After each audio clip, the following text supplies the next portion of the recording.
I will now call our meeting back to order. And our first panel of the afternoon is on public health.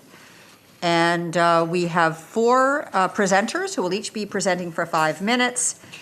And then after we've heard from all of them, we'll open it up to questions from the committee. So our first presenter is Rita Kotsodemus, BC Alliance for Healthy Living. Rita? Hi, thank you so much. It's a pleasure to be with you today, and I really appreciate the opportunity to address this committee at this a time when there are multiple pressures on the budget, and but we value the opportunity to inform some of your decision making and to encourage you to address some of the longstanding health issues. So the health charities and wellness organizations that make up the BC Alliance for Healthy Living have been working together since 2003 to prevent avoidable chronic disease and promote the health of all British Columbians. And I'm happy to be joined today by some of our members. We've got Charles from the Canadian Cancer Society and Jeff from Heart and Stroke Foundation, as well as our friends from Physicians for Smoke-Free Canada. So to start off, I'll just remind you that chronic diseases such as cancer, diabetes, lung, and cardiovascular disease collectively affect 1 in 3 British Columbians. And 50 to 80% of that is completely preventable. So we have lots of research and evidence that tells us we know what can be done to prevent that early loss of life. Healthy eating, physical activity, limiting alcohol, and stopping tobacco will get us most of the way there. But just as COVID-19 has shined a spotlight on some of the gaps that expose some people to more risk for COVID, those same social inequities are at play and put many of those same people at risk for chronic disease. So poverty makes it extremely difficult to lead a healthy life. And food security is related to that, as is chronic stress. But the research will tell us that the best way to address food security is not through food banks, but with income security. So our alliance would encourage government to strengthen the provincial poverty reduction plan by following the advice of the expert panel on basic income and raise assistance rates to the poverty line according to that market basket threshold, which is a real measurement of real goods, the real cost of rent, the real cost of healthy food. And so that would be on the singles category to $500. So we did some polling in June to get a sense of British Columbians, the impact of COVID and how they're doing. And what we found is that British Columbians are very supportive of this. 80% support increasing assistance rates to afford the healthy cost of food and market rental rates. Our polling also showed that even though British Columbians have been cooking more during the pandemic, the majority are only eating 2 servings of fruits and vegetables a day. That is less than half of what we're supposed to be getting. And less than half of parents say that their kids are eating enough fruits and vegetables. So that's a complex issue, but we suggest that a universal healthy school food program is just one of the tools that could be used to address this issue, to start increasing fruit and vegetable consumption amongst children and shifting our food culture. So there's strong evidence from other countries. We're the only G7 country without a school food program. And from individual programs, we know that providing healthy meals at schools increases children's fruit and vegetable consumption, but it also provides increases knowledge around nutrition and health and improves focus and academic success. It's also non-stigmatizing in terms of addressing those gaps. So the kids that come to school without enough to eat are on the same plane as everyone else. Again, British Columbians are very supportive, over 80% support for that initiative, and 92% amongst the lowest income British Columbians support that. We would also encourage you to invest in our provincial physical activity and active transportation strategies. So BCHL supported government. We were a partner with government to implement BC's Active People, Active Places strategy with efforts that focused on improving activity in childcare centers, in schools, Indigenous communities, amongst disadvantaged youth and older adults. The results from the evaluation are truly inspiring. A $7 million investment over 3 years, and we've got tens of thousands of people moving more often. And so we would ask for 10 million to continue that work, as well a minimum of 50 million towards active transportation, which also supports our climate change targets. And we've been working with small towns and on active transportation issues to understand those better. And what we're hearing from small towns is that they really want to build active transportation infrastructure, and funding is by and far the largest barriers they face. On revenues, we urge government to extend. Your 5 minutes is up. Oh, okay. So why don't we go to the other members of the panel, and then if there's more things that you want to address that they don't address, then you can come back to it in the question part. Okay. Yeah, I just have like one more paragraph, so I'll pause there. Thank you. Okay. Thank you. And so our next panelist is Charles Arulia, Canadian Cancer Society. Thank you. Good morning, members of the committee, and thank you for this opportunity to speak with you. Amid the pandemic last year, the Canadian Cancer Society was excited to hear the BC government was taking a step forward in its support for cancer research and care by announcing its 10-year cancer action plan, which aims to make investments throughout the entire cancer care continuum, from prevention to diagnosis and treatment to cancer care support. This plan builds on previous investments in BC in cancer prevention and includes $2.5 million in funding, which went to the construction of CCS's new Center for Cancer Prevention and Support. However, during the pandemic, we continued to hear stories of potential cancer diagnoses being delayed, surgical backlogs, and additional stress and anxiety being placed on Canadians living with cancer. This has only further underscored the need to continue to make investments across the cancer care continuum and has highlighted some gaps which BC needs to address, particularly when it comes to cancer prevention and early detection. So as you heard from my counterpart, Rita from the BC HLA, the importance of prevention in health. One such way BC can bolster cancer prevention efforts is through the introduction of a cost recovery fee on the tobacco industry.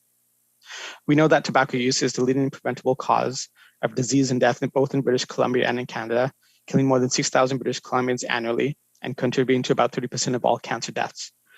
An enormous amount of work remains to be done to achieve the objective of Canada's tobacco strategy, which aims to achieve less than 5% tobacco use by 2035. To this end, the full cost of BC's government's tobacco control strategy should be recovered through an annual cost recovery fee on tobacco manufacturers operating or selling in BC. This approach will be similar to the US Food and Drug Administration's tobacco strategy fee, as well as federal cannabis annual regulatory fees and cannabis regulatory fees in provinces including Manitoba, Quebec, and New Brunswick. Like carbon taxes here and in other jurisdictions, a cost recovery fee is based on the principle of polluter pays, which stipulates that companies who pollute should bear the costs that they impose on society. As such, the tobacco industry should be required to reimburse the BC government for the cost of responding to the tobacco epidemic for which they are primarily responsible for creating. If implemented today, a tobacco cost recovery fee would generate approximately $25 million in annual revenue for the BC government based on current investment in the provincial tobacco control strategy. It is also important to note that the BC government had previously committed to introducing a cost recovery fee in 1998. However, no action was taken before the government's next election, and that promise was later repealed. Like cancer prevention, early detection also plays a significant role in mitigating the health and economic impact of cancer in the province. However, one area in early detection where BC lags behind almost every other province is in prostate cancer. Prostate cancer is the most commonly diagnosed cancer among Canadian men, with 1 in 9 Canadian men expected to be diagnosed with prostate cancer in their lifetime, and with prostate cancer accounting for 22% of all cancer diagnoses in BC. Yet it is also one of the least preventable cancers, according to current known risk factors. Due to the difficulty in prostate cancer prevention, early detection of the disease is critically important. When prostate cancer is detected early, close to 100% of men will survive 5 years or more. While prevention is difficult, prostate cancer can be detected through a blood test known as the prostate-specific antigen test, or PSA test, which looks for high levels of PSA, a protein made by prostate cells. The PSA test is a critical tool in detecting early signs of prostate cancer, but is not currently covered by the province for asymptomatic individuals who may be at risk to the disease due to family history or ethnicity, and who also have a physician referral. 8 other provinces and 3 territories cover the cost of tests by referral without requiring signs and symptoms. While we are not asking for a specific provincial screening program, which exists for breast, cervix, and colon cancer in the province, it is important to ensure that at-risk individuals who may be concerned about the health are able to access that test at no cost in consultation with a doctor. Providing coverage for opportunistic screening removes an important financial barrier for detecting prostate cancer in its early stages for at-risk populations, again, including for those with family history of disease and those particularly of African ancestry. Investing in expanding coverage of the PSA test, as well as implementing a cost recovery fee on the tobacco industry, are 2 steps that will mitigate the health, social, and economic impact of cancer in the province. Through these actions, as well as continued support for cancer research through institutions such as the CCS's Centre for Cancer Prevention and Support, we're filling these gaps in cancer prevention and solidify BC's standing as a leader against cancer. Thank you.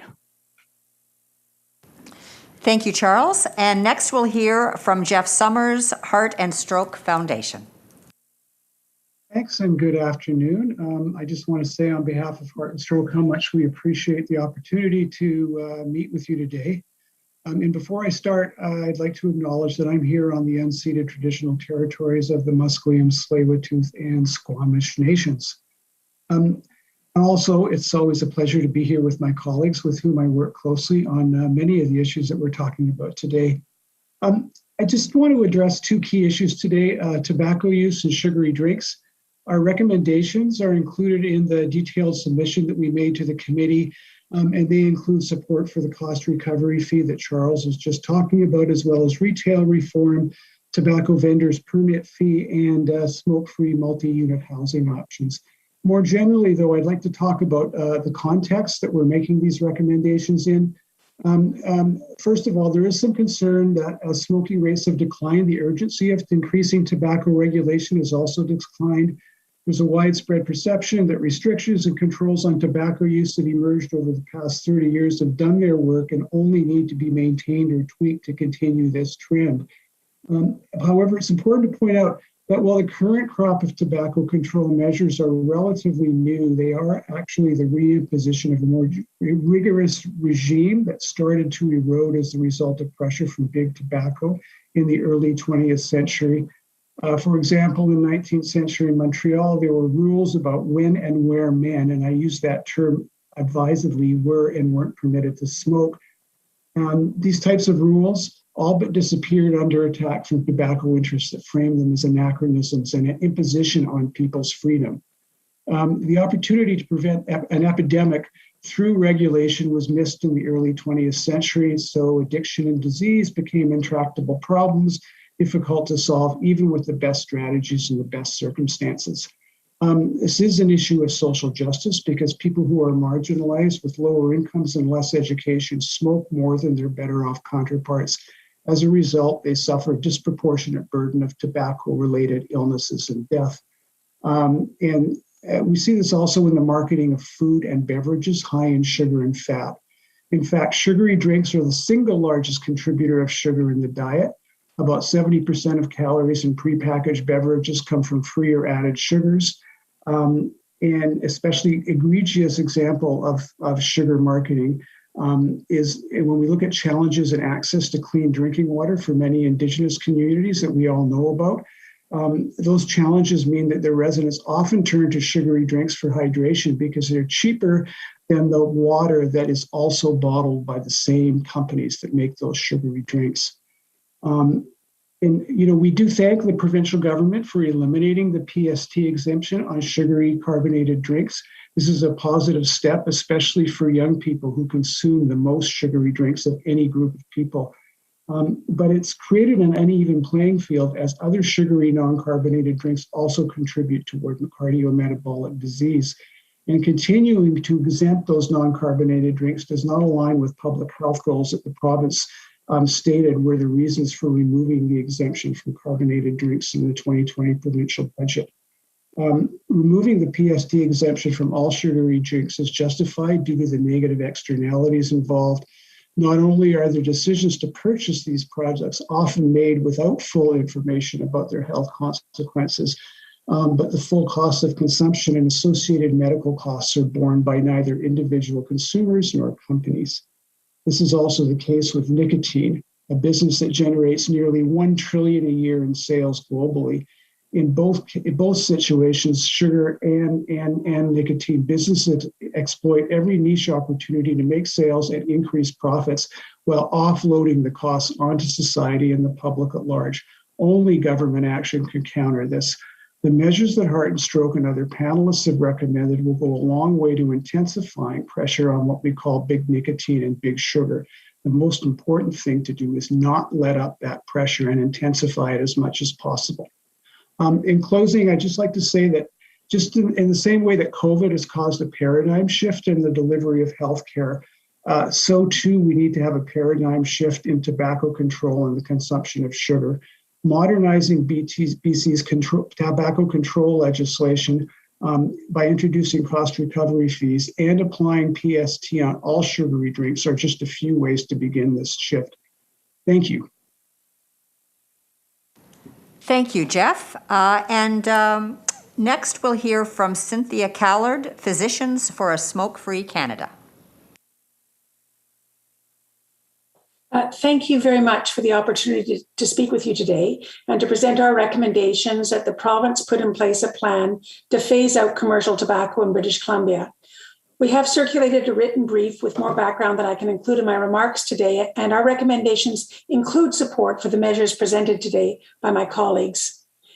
You already know that tobacco causes enormous harm, and through its products, the industry kills more than 1 in 3 of its clients. And you know that this industry is the key driver of the major causes of premature death in BC: heart disease, lung disease, and cancer. You may not know that during the COVID-19 pandemic and during the opioid crisis, tobacco has continued to kill more British Columbians than these 2 newer health catastrophes, or that in BC, the mortality rate and the infection rate for tobacco use are higher than for either COVID or opioids. It bears repeating that the extent of the economic loss to the BC economy caused by the industry. We estimate that the companies extract about $300 million a year in revenue from British Columbia, with the money going to operations and shareholders in other provinces and other countries. Meanwhile, the cost of treating disease, replacing lost income, cleaning up toxic busts and vaping waste, and dealing with domestic and wildfires caused by tobacco products are externalized onto BC families, communities, and governments. Some of the government's costs are offset by the excise taxes paid by smokers, but most are picked up by the general taxpayer or by the household budgets of the province's citizens. None of these costs are paid directly by the industry that causes them. The need to tackle tobacco use by focusing on manufacturers was once recognized by the British Columbia government, especially in the late 1990s when BC was a global leader in tobacco control. BC was the first jurisdiction in the world to force companies to reveal ingredients and toxins in their products, the first province to sue tobacco companies, the first province to impose a cost recovery fee on the industry. But sadly, BC subsequently abandoned that approach. In 2004, the government shifted away from trying to change the behavior of the industry and focused uniquely on trying to change the behavior of smokers. The core BC tobacco control strategy has not been updated in almost 2 decades. It remains rooted in the approaches developed in the last century to deal with the problems as they were in the last century. Meanwhile, the tobacco industry has reinvented itself and has emerged as a different threat to the health and wealth of British Columbia and other jurisdictions. The industry is rearmed with new products and new PR strategy. It has moved from a defensive to an offensive position. It has stopped trying to sell doubt about the harms of its cigarettes and is now focused on selling hope about its new products. Governments everywhere have been slow to digest these changes and even slower to respond. As a result, the industry has largely been allowed to set the agenda and to create an expanded market for old and new nicotine products. and to increase the number of people who are addicted to nicotine and to prolong its profit-taking. Earlier this year, I believe for the first time, Euromonitor reported that nicotine use in Canada is now going up year over year. BC's leadership is needed again. I hope you will encourage the government to reset its approach to this problem, not just doing more, but doing things differently, not just a health issue, but a whole of government response, not just helping smokers quit, but restructuring a system that has created and has sustained their addiction, not just tobacco control, but a commercial tobacco phase out. BC is now a leader in the decriminalization of currently illicit drugs and is pioneering the safer supply of these substances. The Health Officers Council of BC has called on government to address both the criminalization and the commercialization of psychoactive substances that increase harm. This year, BC has an historic opportunity to do this. You may have read yesterday that to settle the lawsuits against it, Purdue Pharmaceuticals is decommercializing its opioid medications. That type of outcome is now available to British Columbia and the other provinces who are in secret negotiations with tobacco companies to settle the tobacco suits that BC launched 2 decades ago. BC always had the right to force change on the industry, but now with $118 billion in claims against it, it has the leverage to do this quickly.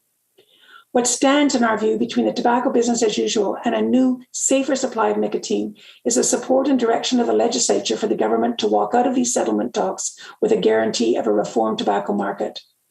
I hope that in your private and public communications with those who are directing this file, that you'll help to make this happen. Thank you again for allowing me this opportunity to share these thoughts. Thank you, Cynthia.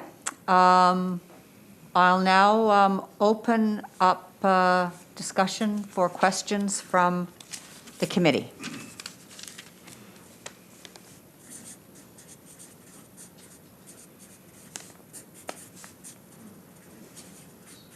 Lauren. Certainly lots to consume there. Thank you, Chair. Thank you for the presentations. I guess I'd go to, I think it was Charles that referred to the PSA tests.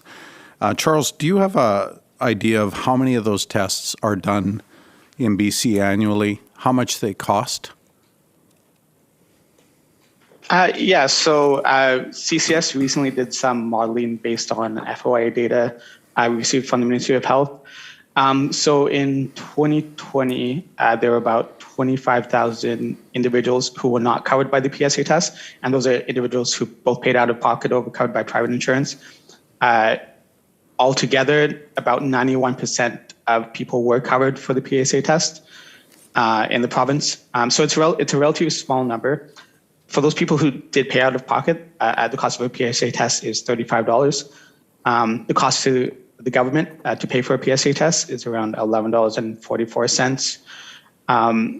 So if the province were to cover those 25,000 individuals in 2020, the cost would be around $280,000 is what we've estimated, which again is a relatively small proportion, especially when you look at other provinces. For example, in Ontario, 55% of the population there, that 55% of the people who took the PSA test were not covered by the province. So that's a much larger proportion of people, and again, the province has a much larger population. Thank you very much, Chair. One more. Don't get me in trouble, Rita, but let's hear your last paragraph.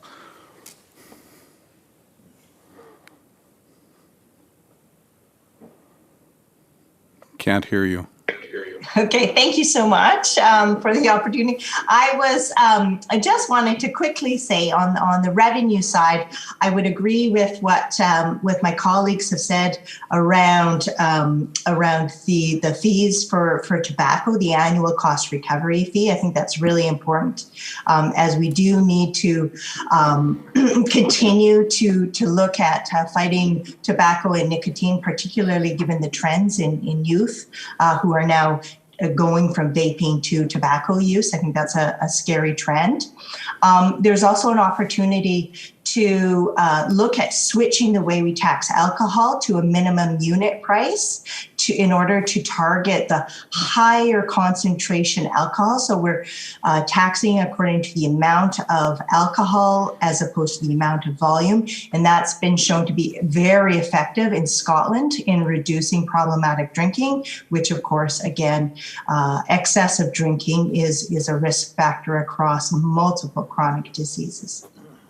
So those were and then of course the sugary drinks, we also wholeheartedly support that, as we have for over a decade. And just wanted to say, I completely understand the demands and the difficulty that this committee has. But we really hope that, given what we've seen in COVID, the importance of protecting our health and how a robust public health system can really save lives, that we can look at doing that around these other diseases that are very prevalent with us, and apply a same level of response to that. So thank you very much. Really appreciate the opportunity. Thank you. Ben. Thanks very much. Those were great, and it brings us back to the reality of trying to make healthcare work and what we can do to influence the right decision making. Jeff, you mentioned about the removal of PST in all sugary drinks, and I believe this government brought in sugary drink tax or the removal of PST, and I'm not exactly clear. What are the drinks that are doing? What are the things that are getting past the existing tax that are still out there that should be? I mean, it's obvious that, a sugary pop is pretty obvious, but what are the other types of drinks that are doing the end run on that tax? Well, there's a range of things. I think I mentioned flavored coffees that you can buy now in bottles. There's various types of flavored water that also have sugar in them. There's one of my colleagues actually was worried that her favorite type of kombucha was going to get taxed, but it's not carbonated, so it's not a problem. Also, all kinds of fruit drinks have added or free sugars in them, and in fact. In the same way that tobacco companies have shifted to these new products, a lot of pop companies shifted to marketing non-carbonated sugary drinks as pop consumption started to decline. So they look for these niches and then they exploit them. And so, my kids are adults now, but I remember when they were teenagers, they were drinking, oh, we got this stuff, it's better, it's good, it's not pop. And I looked at the ingredients and it was basically pop without carbonation. And it had actual fruit in it instead of just syrup. But it was essentially it was a sugary drink with tons of added sugar. So there's all kinds of stuff out there that's not carbonated that should be subject to PST because it's not really an essential grocery item. Thanks very much. Mike? Thank you, Chair. And while you were talking about sugar, I kind of did a little Google search, and there's a certain brand, I won't mention the store, but it's 420 calories, 65 grams of sugar, and 15 grams of fat in a 473 milliliter container. But it's pumpkin spice, so I guess it's okay. My question is to Rita. You had made mention about tobacco use to be below 5%. Where does that put us in relationship to other provinces?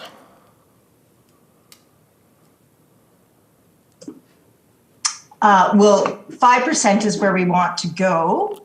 And British Columbia is a bit better. I'm sure Cynthia can speak to this in far more detail. But what we're seeing is this disturbing trend where kids who started, there was such a freedom with vaping products, and the idea that this was going to be a harmless thing, and then our kids started taking up vaping like crazy, and and the kids don't even see it as a problem. But now what's happened is they've gotten used to that nicotine hit. And so what the research is showing us is that more kids that were just vaping now are transitioning into cigarette use. And I think that's extremely problematic if we look at the trend rates going forward. So British Columbia's a little bit better, but I would turn it over to Cynthia to give that more national perspective. For the last 20 years and even longer, British Columbia, smoking rates in BC are about 4 or 5% lower than the rest of Canada, but they're not decreasing at a faster rate. And the problem with our statistics is that they were always gathered on the basis of cigarette smoking, and we don't currently have overall nicotine consumption very reliably. Those new surveys won't be available for a few months yet. I guess just as a follow-up, I mean, that the gap that's there about 5% between us and other provinces, and I know from my travels back to Quebec, I mean, I remember not that long ago that there was smoking and non-smoking sessions or sections in restaurants. So do we know why we're 5% ahead? Well, British Columbia also has had better tobacco control for virtually all my lifetime. It was the first province to ban tobacco ads back in the 70s. And even then, the number of posters and billboards and promotions that existed for tobacco were much smaller in British Columbia and elsewhere. It didn't have a level of sponsorship, promotion, and it had higher prices. And it was the first jurisdiction to have smoke-free spaces. So the tobacco control measures we count on were implemented in British Columbia before they were in the rest of Canada. But BC hasn't really pioneered any new ones in the last decade. Thank you. Ben. Just to go on to your discussion about the rates, your chart on page 5 of your presentation, Cynthia, talks about BC being at 11.1 and Canada being at 14.8.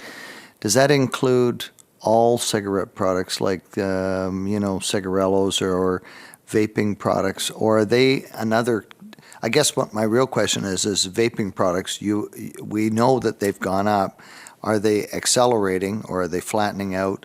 What's happening? And of course, they're not nicotine free. And we know that, there's a whole discussion about flavored vaping too, which is, anyways, are we getting the whole picture here or are we missing part of it? No, we're getting the picture because, and it's an old-fashioned picture. The surveys take a long time to put in the field, and for years they wanted to ask the same question the same way, so that they could compare results. And the question was always, do you smoke cigarettes? So it doesn't include cigarillos, it doesn't include chewing tobacco, it doesn't include pipes, doesn't include hookah, doesn't include vaping products, doesn't include modern oral nicotine, although that's probably not much of a thing here. Statistics Canada and Health Canada are working furiously, I think, but it takes time to get data. And the Canadian Community Health Survey, some of which will be released next week, will give new information. I don't know if it'll have information on vaping yet. Thank you. Harwinder. Thank you, Chair. Thank you to the presenters. I could have many questions. Some of my questions are answered, and really like this topic, as I always talk about preventative healthcare, and a lot of us, we do. Just a quick question. I know sugary drinks that Jeff mentioned that there are still some that they're able to sell, and according to many studies, 1 tablespoon of sugar, it just doesn't just increase your risk of diabetes, it suppresses your immune system for 6 hours. And a lot of people don't know. So when I'm shopping, I see besides these drinks and vaping and tobacco we talked about, as Ben touched on, the vaping, how it's glamorized and flavors and all. That's the biggest problem in our youth, that they're thinking this is the safest method. What are your thoughts about other junk food that's widely available, that is shelves and shelves full of, and if you pick up that packet, the content, sugary content and other stuff that some people can't even pronounce. What are your thoughts about on that, and how can we make some changes? Because, if you really look deeper down to nutritional value and health outcomes as coming from healthcare, I get sick to my stomach the amount of available products there which kids want to buy. And then when they eat that from pantry or from shelves, they won't go look at fruits and veggies. And many parents want to feed their kids fruits and veggies, and they are hard to afford, but junk food is available at much cheaper prices. So what are your thoughts on that? Are you asking me? Jeff or anybody, like whoever wants to chime in. So I guess I could start.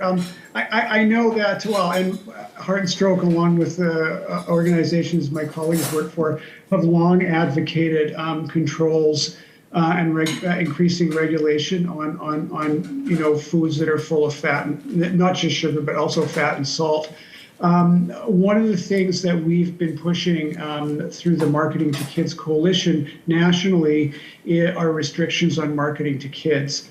And the federal government was about to bring that in a few years ago, and it crashed and burned in the Senate. So we've had to kind of pull back a little bit and rethink that strategy. Certainly, we've been advocates for restrictions on salt content for a long time, and so certainly any kind of measures that will restrict junk food and promote fruit and vegetable consumption, we're in favor of. All right. Thank you, Jeff. It's reassuring to see the groups like yours working on it when we see in healthcare, like we're seeing more renal disease and renal failure, and salt is even a worse culprit than sugar. So usually we get stuck with one product, but if we look at the broad range, it's a serious concern when you look on the other side. So thank you for the work you're doing. Greg. You for your presentations. As we start talking about smoking, I can't imagine that putting any combustible material in your lungs is a good thing.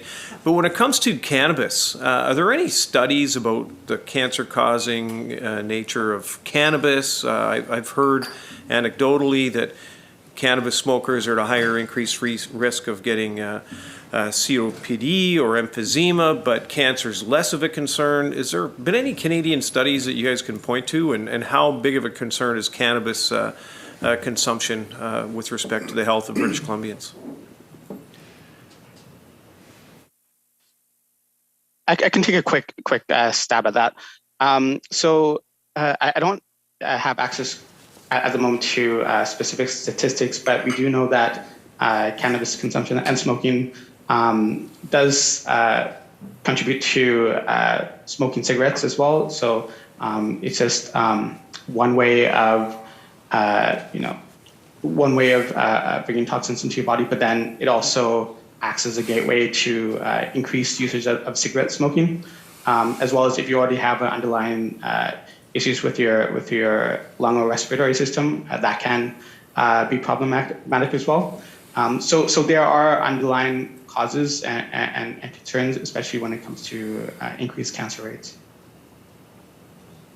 My understanding is that there are the epidemiology currently attributes about 800 deaths a year, using this by memory, to cannabis, compared with about 45,000 deaths from tobacco use. When cannabis is used in various ways. When it's burned in a joint, it produces very much the same chemicals as the cigarette does with respect to carcinogens, but people tend not to smoke 20 joints a day as they would with cigarettes. So there's a lesser level of exposure, and people do smoke it in different ways. Another real challenge is that the epidemiology is based on studies that for many years never asked people about cannabis use. So it's very different. We don't really have good data in many ways to look at what happens over a lifetime.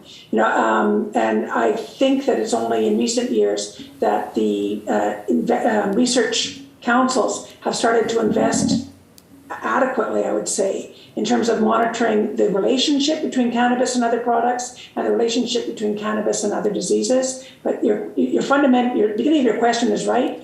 Inhaling any kind of smoke into your lungs is harmful and is associated with disease.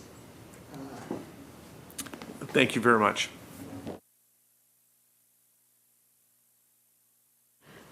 Thank you. I'm going to change the subject just a tad. For Rita, you said that poverty reduction plan is where we need to work on and not necessarily fund food banks, but certainly it takes time to create and administer and implement poverty reduction plan. And in the interim, of course, the food banks, which we've seen a terrific uptake in use, especially through these last 18 months, and they have developed some very good relationships with supermarkets. And so there's been this wonderful win-win for my community in particular with respect to food bank. And so I think we will always need food banks, in times where we have perhaps unpredictable salaries but I just wanted you to elaborate a little bit, because I know how important food banks are to communities. Yeah, and I wouldn't disagree that they're an important emergency measure. But if you look at, there's some really great academics who've looked at food security across a number of different measures and looked at where you can actually impact the diet of people who are below a certain income, right? And when we look at who is the most food insecure in our society, it is primarily people who are on income assistance and disability assistance by multitudes.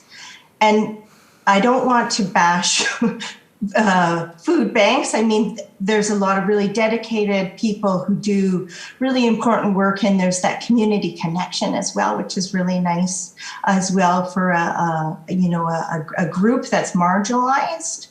But food banks reach less than 10% of the people that experience food insecurity. So they really aren't an effective way for reducing food insecurity. So, but if we look at when we boost income assistance, there's a lot of shaming that goes on, and there's a lot of beliefs like, oh, people will just spend that on beer and popcorn, right? But actually, when you look at how $1 is spent on when you give people a rise in income, they will spend it on groceries. And because that's what they need, and they understand that very well. A number of years ago, we did some focus group testing, and we wanted to get at, some of these low-income populations. And, we asked them, these low-income populations, what's the biggest barrier to your health? And they understood that they should be eating fruits and vegetables. They understood that quinoa was a superfood. They understood, they had just a sophisticated understanding of diet and nutrition as you and I. But they said that the number one thing getting in the way was their inability to buy healthy foods. And so that's what the research says, and that's what the people say too. So I think we need to sort of shift the way we look at this issue. Thank you. Well, sadly, we're out of time. I want to thank you for providing us with such a wide range of very important information. But equally important is that you have helped us connect the dots in a very common sense way. And I really look forward to our deliberations so that we can figure out a way to share what you've shared with us, and find its way into the future of decision making in this province. So thank you very much. Thank you very much. Thank you. Thank you. Thanks. So we'll take a 2-minute recess.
Okay, we'll reconvene the meeting, and we'll turn to our next panel, which is mental health and addictions.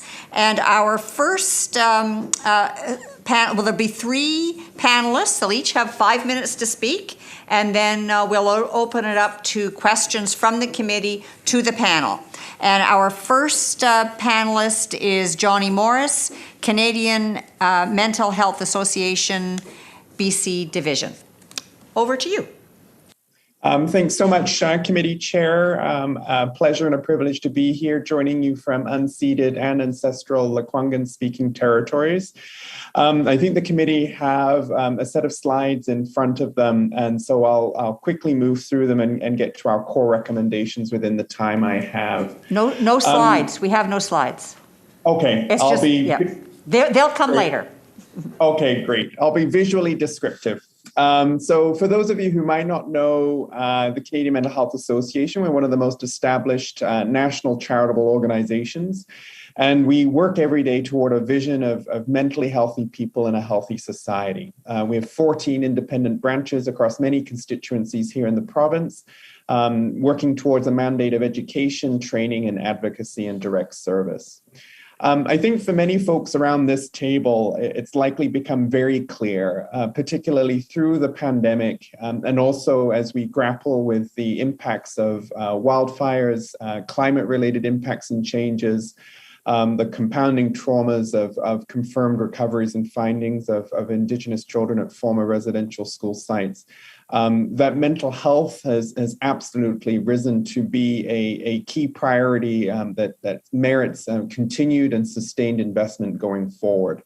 In the materials that we'll submit underpinning our written submission by your deadline, what we're seeing in our own research that we've done with the University of British Columbia and other partners, I think as we saw earlier this week, increases in the number of overdose attended events, increases in the number of drug toxicity related deaths, increases in calls to the crisis line service. The crisis line network in BC has been the backbone of so much crisis care here in the province recently. We've seen increases in the rates of suicidal ideation amongst folks, pressures in the emergency room, and you might hear from my fellow panelists in some of these issues too. Going forward, arguably, this is an opportunity to shore up what we need around crisis care going forward. Typically at these finance presentations, we as an organization would continue to call for sustained investment in prevention and early intervention, and we've been very encouraged by the investments that we've seen over recent times, including community counseling, efforts in schools, trying to broaden access to psychotherapy. This year, given what we're seeing, we're urging committee members and government to consider really looking at the area of crisis care and strengthening that going forward. Our core recommendation for this year's submission process is to invest significantly in an effective and comprehensive mental health crisis response system that provides before, during, and after care that aids recovery and sustains well-being. We are at such a punctuated point in history where people's mental health, if they were living with mental health concerns before the pandemic, they've worsened. They are some of the groups that have been most impacted. And folks who weren't living with challenges have gone on to develop symptoms, and there is risk that those symptoms will continue to develop with acuity going forward. So our 3 specific recommendations, which we'll flesh out in our written submission for the committee's consideration, are to look at how the province, through the health system, can step up the investment in crisis lines that are currently integrated with 911 and dispatch supports. It's the system that's on so many health practitioners and others' voicemail addresses after hours. It is the go-to, the 310-6789 service that our partners operate. And so to look at shoring up investment in the crisis line network and looking at other supports that can be put in place, including the continued expansion of access to psychotherapy. And there's been some good work done there in community counseling. I know it's a hot topic, but to look at improving that. To build upon some recent momentum in enhancing the availability of civilian-led mobile crisis teams. So we see a need to expand the array of mental health supports in communities to reduce a reliance upon police. And I know that's a topic that's currently in front of the Select Committee on Police Act reform. There is an opportunity to invest there, and that aligns with a number of mandate-led priorities for the current government that's in power. And also to look at investing in crisis receiving and stabilization facilities. Currently, the emergency room and sometimes a police jail cell are where folks who are in crisis end up. And there is an opportunity there to deepen that response by increasing the array of supports that are available for people in community experiencing crisis. I see my time is up, so I'll hand it to back to the committee chair. Thank you. Thank you. And our next speaker is Dr. Leslie Lutz, BC Psychological Association. Hi, everybody. Thank you so much, honorable members, for giving me the time to speak with you today on behalf of the BCPA. I know that I only have 5 minutes, so I want to keep it short and to the point. I want to tell you about my Auntie Betty. She was amazing. She was larger than life. When she walked into a room, she immediately commanded everybody's attention. Her laugh was pure joy, her hugs could cure whatever ailed you, and her zest for life was infectious. She also suffered from bipolar disorder. When she was depressed, she gained weight. She eventually developed diabetes and became insulin dependent. And sadly, after 4 previous attempts, she would ultimately use all of those medications prescribed to keep her healthy to take her own life. That was 25 years ago, just 1 year before I would start my doctoral degree in clinical health psychology. While I wish I was sharing a tragic story that is unique just to me and my family, I know it is not. Every single person in this room has someone special in their life, or even themselves, who is struggling with either a chronic mental health or physical health condition. They may be suffering in silence, just surviving, or worse, ending with similar outcome as my Auntie Betty. What many people don't fully understand is how closely mental and physical health are connected.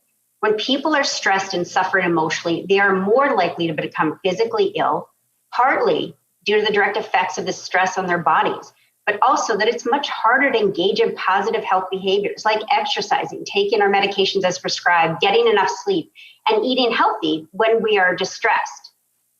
This is where psychologists can help. The best models of integrated primary care around the world have psychologists and or those that they've trained and supervised working side by side with their family doctors in primary care practices, providing mental and behavioral health interventions. Integrated primary care psychologists are different from traditional mental health providers, usually getting 60 minutes a week in a traditional outpatient office. This can clog up fast-paced primary care systems immensely. Primary care psychologists help patients manage health conditions like chronic pain, diabetes, gain better adherence to medication, help change initial and long-term health behaviors, as well as treating mental and behavioral health concerns like anxiety and depression. For example, in one clinical trial that I conducted in rural North Carolina, we compared 140 patients who were struggling with unmanaged diabetes, who were also suffering with undiagnosed distress or depression. Half of them received traditional primary care. The other half received integrated primary care focusing on their mental or behavioral health needs. After just 10 30-minute treatment sessions across 12 months with either a nurse, a master's level clinician, or a psychologist, depending on the severity of their symptoms, all supervised by psychologists, not only did their mental health improve, for the first time in 10 years, their physical health improved. They increased their physical activity, improved the dietary intake, lost weight, and the 90-day average of their hemoglobin A1C or blood sugar decreased. This study was published in 2019 in a leading medical journal, Diabetes Care. These models are innovative, but only in BC. In the rest of the world, including places such as New Zealand, the UK, the Veterans Administration in the US, and my former institution in North Carolina, where I was before returning home to BC in 2015, has been the standard of practice for years, even decades. And for good reason. Not just does people's mental and physical health improve, it saves money within the healthcare system and it improves GDP. The UK alone showed a 4% increase in GDP when they invested in mental behavioral health, according to evidence-based models. But it costs more money to have psychologists as a part of the team compared to other allied health professionals. So essentially, Since I've been home in 2015, this resource has been essentially unused to date within the primary care system in British Columbia, leaving patients only with good health insurance or enough money to access these services privately. There is one exception, the Burnaby Primary Care Network, amazing people. Following a meeting where I flew down to meet with them in December of 2019, despite the higher cost, they hired psychologists to help develop their first behavioral medicine service called Be Well. Since its launch in October 2020, yes, during the pandemic, patients have experienced significant improvements in all physical and mental health outcomes, including depression and anxiety, even though it is not a mental health program, promoting weight loss, physical activity improvements, and significant engagement across the board with their health behaviors. Moreover, physicians are thrilled. One physician describing Be Well as life-changing for her practice. Notably, I want to document that the coaching is delivered by undergraduate and master's level clinicians, only supervised by psychologists. So what am I asking for? Just like the government currently allocates separate funding for physicians, nurses, and pharmacists in the primary care system, I'm asking that the BC government also dedicate separate funds for psychologists who are choosing that PCNs are wanting to include in the primary care system. By creating access to psychologists alongside our other colleagues, we can ensure that all people across BC representing the full spectrum of physical and mental health needs receive comprehensive team-based care right in their backyard. Thank you. Thank you, Dr. Lutz.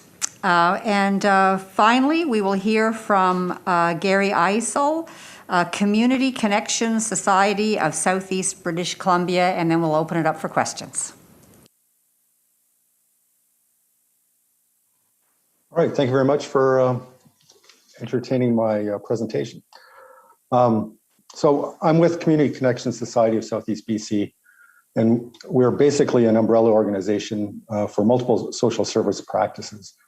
We have children's services for autistic children, underprivileged children, all sorts of different groups like that. We have family law and poverty law advocates in our practice.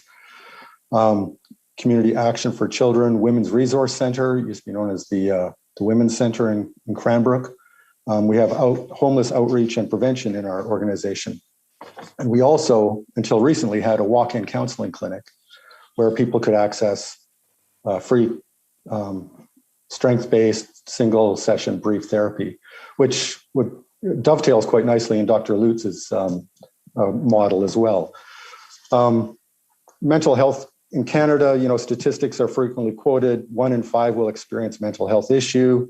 The CCMHI reports, less than 40% of those people will seek help, primarily because access and stigma. And our walk-in counseling clinic addresses both of those issues. We don't have mental health in our titles, so people might come in and talk themselves out of a crisis with myself or my coworker, Jasmine Lothian. Mental Health Commission in 2016 reported 50% of the population will experience a mental health illness by the age of 40, rising to 65% by the age of 90, which is astonishing numbers. And 1 in 3 are struggling with mental health due to COVID.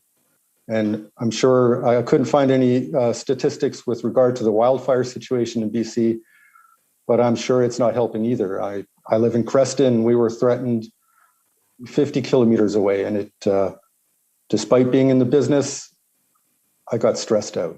And we have a doctor shortage in rural BC. It's difficult to get a referral for counseling without having a GP accessible.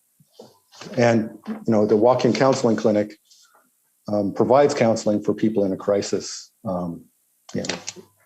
eases the burden from mental health and addictions groups. So what do? We provide single session counseling. We address a wide range of concerns: anxiety, depression, anger, difficulties at work and school, relationship issues, parenting concerns, and other issues. We can deal with 1,000 sessions a year when funded. The only other free community-based counseling in our area has a 4 to 6 month waiting list. We are able to respond quickly because we just do short-term counseling to get somebody through a crisis. No wait. Short-term intervention cuts costs to the mental health and emergency rooms through less needs for those services. And people are more apt to come to us when their problem is small because they don't want to burden the emergency room with something that they see as being insignificant.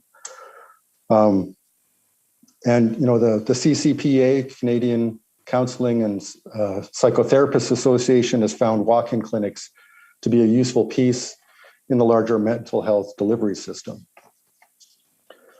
The other issue in our area, in the Kootenays in BC, we have numerous populations that are at an increased risk because they harbor distrust of government organizations.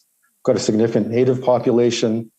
There's Doukhobor settlements, fundamentalist Mormon enclaves, anarchist and pacifist groups, and American war resistors. All of these people are highly skeptical of government services. So if they can come in and see me, we can chat through their issues. I've got a few quotes from people we've served. Jasmine, my coworker, she has a client who felt respected the first time since that client had left the FLDS that anyone has actually listened to her.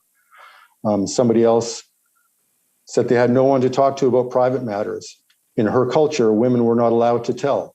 So it felt like a relief to speak to somebody. I had a fellow walk in one day.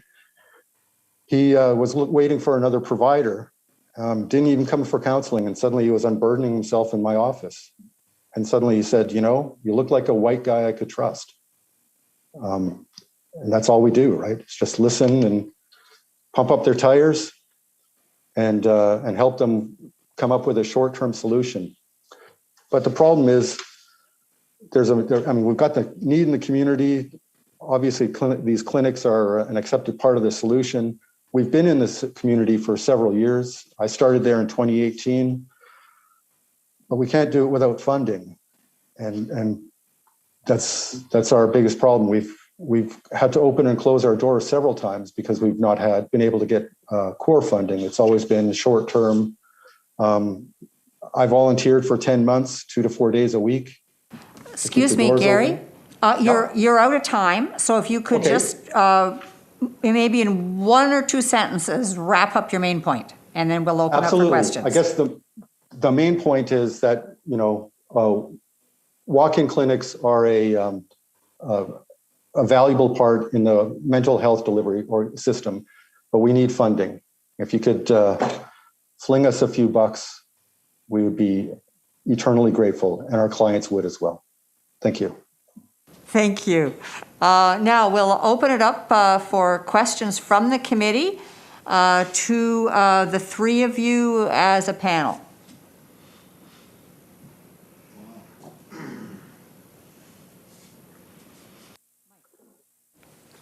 Thank you, Chair, and thank you to all of you for what you do on a daily basis for those people that are in need. My question is to Johnny. I'm interested in what a stabilizing facility would look like. Thank you so much, committee member. A great question. So we've got 2 jurisdictions that have launched initiatives under the banner of recovery hubs or recovery cafes, the United Kingdom and Australia. And these settings are non-clinical settings, so they're not shelters or housing units, but they're often residential spaces in community that are resourced by peers, so people with lived experience of mental health or substance use problems, alongside trained professionals, mental health nurses, psychologists, other behavioral care specialists. And what they've noticed in these settings is significant diversion from the emergency department, much like my 2 colleagues have described here. And so for someone who's in a suicidal crisis, it's a space where they can go, connect for care, as my colleague was saying, perhaps be talked out of the crisis, stabilized. They may stay a little while, they may stay overnight, and then they return back home to their community. And it's remarkable the success that these settings are having in both Australia and the United Kingdom. So it's outside of hospitals, it's deinstitutionalized care delivered in community, and really kind of reducing the impacts of stigma and seeking that kind of care in crisis. I hope I've answered your question a bit, and I can flag that in our submission so that you can look further into that. Just for clarity, would this be like a residential unit in a residential community? And if that's the case, then how does it work in other jurisdictions when you've got the NIMBY attitude? These remarkably, and the examples I've seen in both Australia and the UK, in so many ways they resemble a house, right? So they're not deemed a clinical setting like, oh, well, that's the shelter or what have you. They're in so many ways like what we see in the women's shelter movement, a kind of a house where people take shelter and take care of. It's not a shelter. So they've actually, from the media I've read and the reports I've read, they haven't had to grapple with the challenges we've seen here in BC of NIMBYism and not wanting that kind of support in my backyard. They've actually been able to mitigate that and avoid that. So it's kind of not, it's not set apart as something distinct and institutional. It's set as a place to go, often in a residential setting. Okay, thank you and good luck. Thank you. Pam. And along those lines, can you talk a little bit more about the civilian-led crisis team? So talk about the civilian part for me. Absolutely. So we've been very grateful to receive some seed funding from civil forfeiture, and then a couple of weeks ago, the City of Victoria were granted some monies here. Much like Toronto, the City of Toronto is piloting this right now, and you might have heard of examples in Eugene, Oregon, where basically a team is assembled, again, comprised of civilians. So a peer, someone with lived experience who's experienced the system and mental distress, alongside a trained caring professional. And they respond to crises. So they would go out, they do this in Toronto and they've done this in Eugene without police. Police are part of the response. They're aware, they know there's an integration with the dispatch system, because of course there can be incidences when police are needed. They are required to attend. But there's a whole number of crises that happen where police are not required. And currently, today, they attend those crises and their presence isn't needed or sometimes isn't helpful. It can escalate the situation.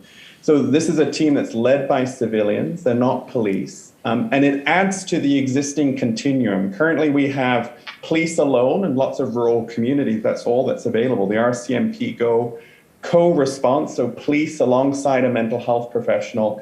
And what we're seeking to do is expand the other end, which is civilian only.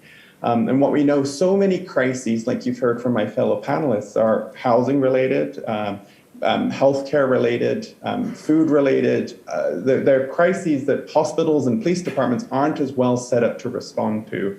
And we've seen good success with civilian-led teams, which ultimately save money because you don't deploy the police as much and you're not sitting in an emergency department. So that's the model we're very excited to, we're piloting right now and hoping with this budget and fiscal plan to actually pilot in a number of additional communities to hope that it takes root here in this province as well. Thank you. Ben. Thanks very much. I just, Johnny, wanted to commend in my riding, Kelowna, Shayla Turner, who is the one that heads things up there. And we've had all sorts of new facilities, but it's clear that it's not helping the people that are needing counseling, the help that Leslie and others in her profession are providing. We canvassed this during estimates with Minister of Housing, or responsible for housing, and the word is that there is these super complex care options being considered. And I don't know what it is, and I think that there's still a gap in terms of articulating what that really looks like to the government so that they know what it is that they do and have, etc. And I do think that they recognize that there's a gap. So what I guess what I'm wondering is, What's holding, I mean, you've talked about funding and in terms of Gary's point, I mean, a little bit of, help would be helpful in terms of dealing with the community issues. But more importantly, what's stopping the three kind of groups that you represent from connecting and working together? Is it, is there no cohesive plan, or where do we need to start on this? Yeah, it's an excellent question. And I think the term complex care, and I'd love for my two colleagues here to chime in if they wish to. I think that the term complex care housing is a relatively, for us anyways, in the nonprofit sector, a relatively recent coinage of term. It's a new term. And we're very grateful that within the bureaucracy of the Ministry of Mental Health and Addiction specifically, we've been actively consulted, and Sheila, who's the ED at the branch, has been part of some of those conversations on the policy framework around complex care, which is designed, we think, anyways, from our understanding of the thinking that's happening, to add in the extra layers of supports that are needed for folks that are experiencing increased complexity and acuity in community, in a bid, hopefully, to avoid any return to reinstitutionalization, like the days of Riverview. So it's really trying to, at least from my understanding, realize that imagination of the kind of care that can be provided. Because ultimately, CMHAs like us, they're providing complex care. It's just not called complex care. They're doing that in community. I think there's great opportunities for organizations like the ones that my two panelists represent for us. And actually, I think Leslie and I have been in touch here to connect around what we can do together in community, with or without funding, to meet some of the challenges. We're doing that in the policing file. I think the work of primary care integration, and on the note of community counseling, I mean, we're in the thick of that too with our partners at the Community Action Initiative.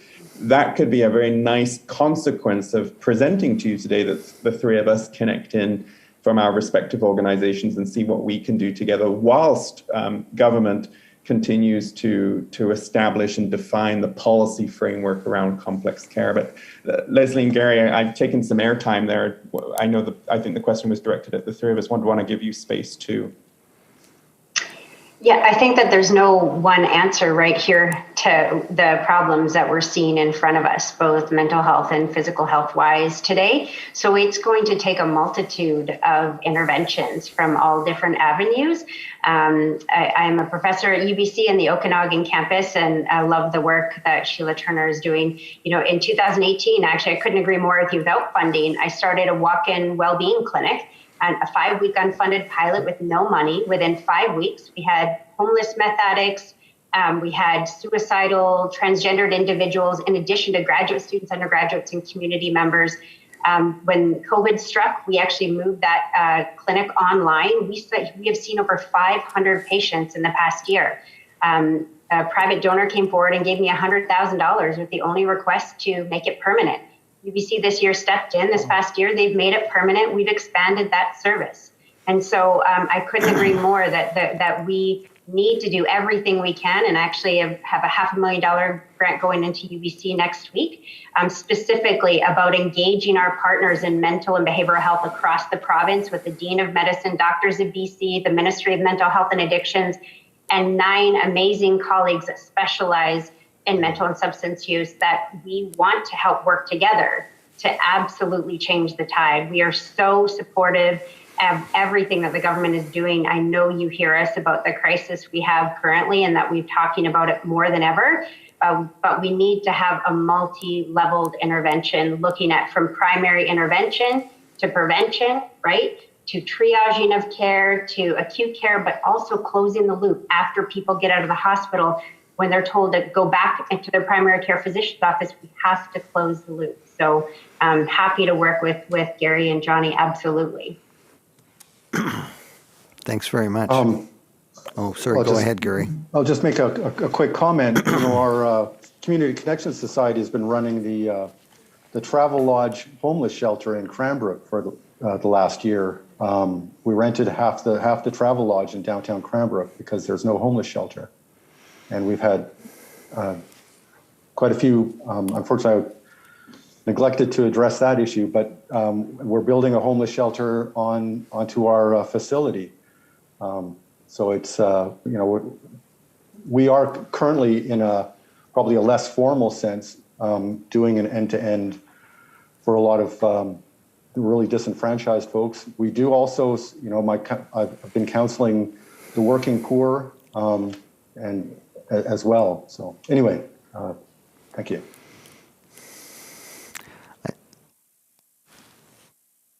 Lauren has the last question. All right, fair enough. Thank you, Chair. I know that time is tight. The question is for you, Leslie. You referenced a successful program in Be Well in Burnaby. Yes. I wondered if you could just give me a real brief outline of what that program looks like and tell me how it's funded. Absolutely. So it's consistent with the Canadian Medical Association's new guidelines released this past year, suggesting that people needed tailored cognitive behavioral weight management interventions, looking at the root causes or drivers of their weight challenges and not just prescriptive exercise and nutrition programs. So with that, I've been doing research in small changes and alternative to traditional dieting for over 15 years in numerous clinical trials. I gave the program to Burnaby for free and said I would help them set it up. And as long as psychologists were helping supervise the provision of the care, that we could hire undergraduate level coaches, as trials have shown that to be effective. The primary care, they reallocated budget from other areas in order to hire 2 psychologists to get the program up and running. Undergraduate and master's level clinicians, there's 5 of them that I hired, deliver the behavioral coaching to the patients. And there's 2 registered psychologists that oversee the program. They do consultations with the physicians in real time as needed. And everything since it was launched during COVID, the entire program was virtual and online, one-on-one with patients. And now we're adding in group programming because Burnaby, as of this Monday night, voted unanimously to expand our role within the Burnaby primary care system. They said if this funding goes through, they want to be the first one to have psychologists in all the primary care clinics, because right now this is just a behavioral medicine service, not the integrated primary care, which is really the gold standard. And so Burnaby has been amazing. Their team has been fantastic. The funding comes out of their PCN, but they've had to reallocate money from other areas in order to hire these 2 psychologists and 5 health coaches to deliver the program. Thank you very much, Doctor. You're welcome. Well, isn't this... I do... Oh, mm-hmm. You can say one more thing about Burnaby. I know, because I know that's personal to your heart. So I think, as everybody might know, is during the pandemic, we know that people have gained an average of £1 a month, increased anxiety, depression, decreased nutritional intake and physical activity. The patients in Be Well objectively have increased their physical activity by 40 minutes per day, decreased their caloric intake by 400 calories a day, significantly decreased anxiety and depression, and report improved life satisfaction during the pandemic. So this is not small indicators. These are significant and in the opposite way to what we're experiencing the rest of the province. Well, thank you so much. And really, seriously, I think that this is an incredible note on which to end this panel discussion. I think that the Burnaby Primary Care Network is a hidden treasure. And I became really familiar with what they were doing, what their role was right at the beginning of the pandemic, and the way they kicked into gear, and the way they defined themselves as a community-based network. I really think it's an important model, and I thank you for the shout out. I think that it's very inspiring. And Be Well this is the first I'd heard of this, but I'm going to go back and dig into it some more. I think I speak for everyone. This has been a very inspiring presentation. I see nods around. We thank you for your passion. We thank you for your vision and your sense of the future. And it's a pleasure to have to listen to what you've all had to say. Thank you, and we'll say goodbye to you now. Thank you so much. For now. Thank you so Thank you much. for your Thanks so time. much for your time. Bye-bye. Thank you. Bye-bye. Bye. Bye-bye.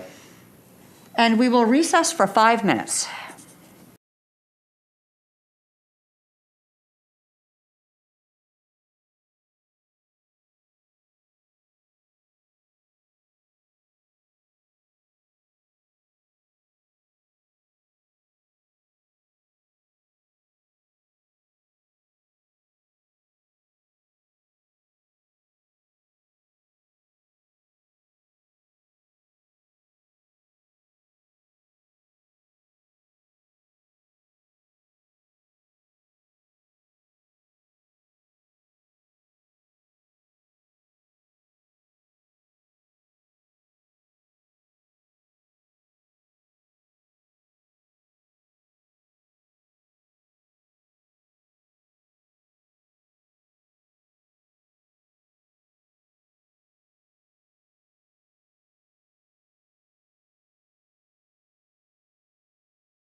committee back to order. And our next presenter is Bernice Butts, Midwives Association of BC. Bernice, you have 5 minutes to make a presentation, and then we'll ask you questions for up to 5 minutes. So over to you. Okay, well, thank you very much. Well, good afternoon, ministers. Thank you for the opportunity. So on behalf of the Midwives Association of British Columbia and the over 300 midwives who are our members, we appreciate this opportunity to share our perspective with the Standing Select Committee on Finance. Registered midwives have been an essential primary maternity care providers in British Columbia for over 20 years, with a proven track record of positive perinatal health outcomes for birthing people and babies. Registered midwives provide primary maternal and newborn care in both hospitals and community settings. For many BC families in rural, Indigenous, and Northern communities, access to midwifery care can be the only way to avoid having to travel long distances to give birth. All over British Columbia, the demands for midwives is increasing, and our services are well supported by the public. In recent years, BC has experienced one of the highest rates of midwifery-involved maternity care in Canada at 26%. Indeed, the demand for midwifery services is only expected to grow as the number of births in the province is expected to reach over 50,000 by 2025. Throughout the pandemic, BC midwives have continued to step up to the challenges of delivering services to British Columbians in immeasurable ways, including participating in our province's vaccine rollout plan. Perhaps unsurprisingly, the demand for home birth has increased significantly as a result of COVID. Access to midwifery care can reduce pressure on hospital resources and has helped support COVID containment measures by facilitating early discharge from hospital and by enabling families to receive essential services in the safety of their homes.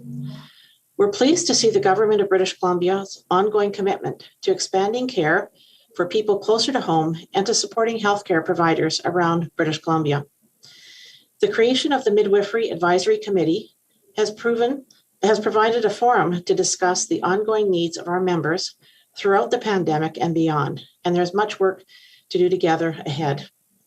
As the government seeks to address critical issues affecting healthcare delivery and across the province, midwifery can also provide solutions to address inequities, reconciliation, and anti-racism in the healthcare system. We recommend that the Government of British Columbia invest in 4 key areas. First, Indigenous midwifery. A secure stream of funding to enhance programs for Indigenous midwives that meet truth and reconciliation, targeted action items, and promote Indigenous people to gain access to Indigenous midwives. Second, rural maternity. Expand programs aimed at attracting and retaining midwives to rural and remote communities to increase access to reproductive and sexual health care and minimize travel for families and stabilize maternity services. Third, addressing the gender pay gap. Include BC midwives in equal pay legislation and any related work to close the gender pay gap as the primary maternity providers providing care for over 25% of BC's birthing families. And finally, midwifery education. Increase access to midwifery programs through the addition of creating bursaries to fund qualified midwifery students. We look forward to working with the government to ensure that BC families continue to receive high-quality primary maternity care and to ensure the long-term availability of midwifery services for all British Columbians. So thank you for this opportunity, and I certainly welcome any questions that you might have. Thank you, Bernice. We're now open for questions from the committee.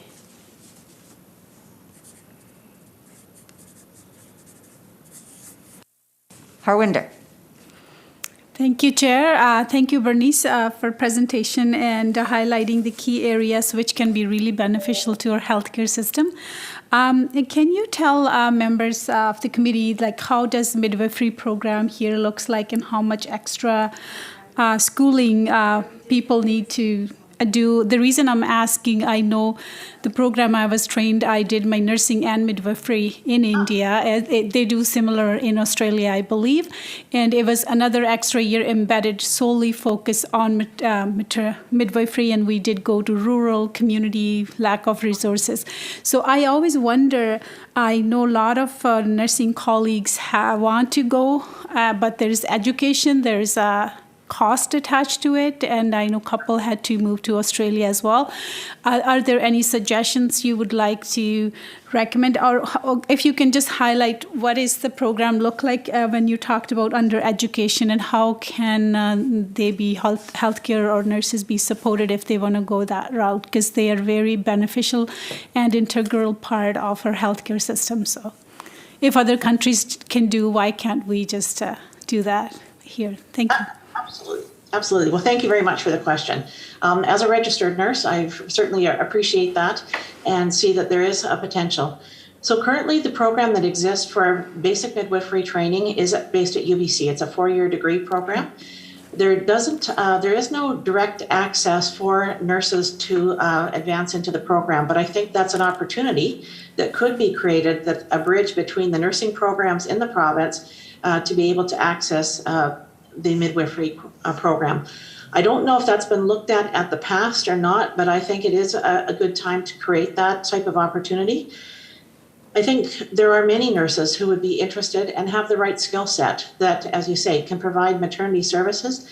They've maybe already specialized in obstetrical care, so they bring a wealth of knowledge. And often midwives are providing some training to help support nurses. So it's a good partnership. And I think where we could make the combination, it would be a good step forward. So I think a discussion with the UBC program, and I think the Faculty of Nursing there, as well as perhaps other nursing programs in the province, could be an opportunity to have some dedicated funding to be able to do that curriculum adjustment. As well, with the clinical placements, practicums are always important. So given that midwives are around the province, it's a great learning opportunity for nurses to be able to learn in their local communities, particularly Indigenous people, and to be able to stay local.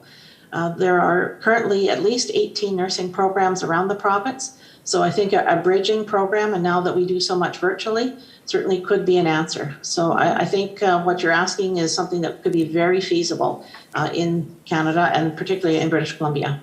Right. Thank you, Bernice. The reason I ask is it's sad to see when we have colleagues, they want to go to other countries to finish, and they've been in nursing and even in obstetrical care for years, but they end up staying there. So here we're losing that talent, and midwives can really help to fill the gap in rural communities as nurse practitioners are doing. So that's why I have tried to take a look into that, because my certification I will have to do another 4 years again, even here, as I had to do 5 years for nursing again. So I tried to have a conversation with some people around, but there hasn't been, to my knowledge, that not any discussion. So I thought maybe you were aware about certain discussion, and I think it's worth exploring. It'll benefit many communities, and we'll get to keep the talent here as well. Thank you. Absolutely, and I would be very happy to partner with you on that agenda. I think there's a great opportunity there, and as you mentioned, it would create sustainability and keep people within the province so that we're not losing our talent and experience, and actually supporting all our patients and families in BC. Agree. Thank you. Ben. Thanks very much, Bernice. We had a presentation earlier this week, and we were talking about healthcare in remote communities. We were actually speaking about Fort Nelson. And I guess the question is you mentioned that the midwifery training is at UBC, and I'm assuming, is that the only location that it's being done? Unfortunately, yes. Yes. Okay, and I know that this is a territorial issue with some of the people that are, taking maybe a different route in healthcare.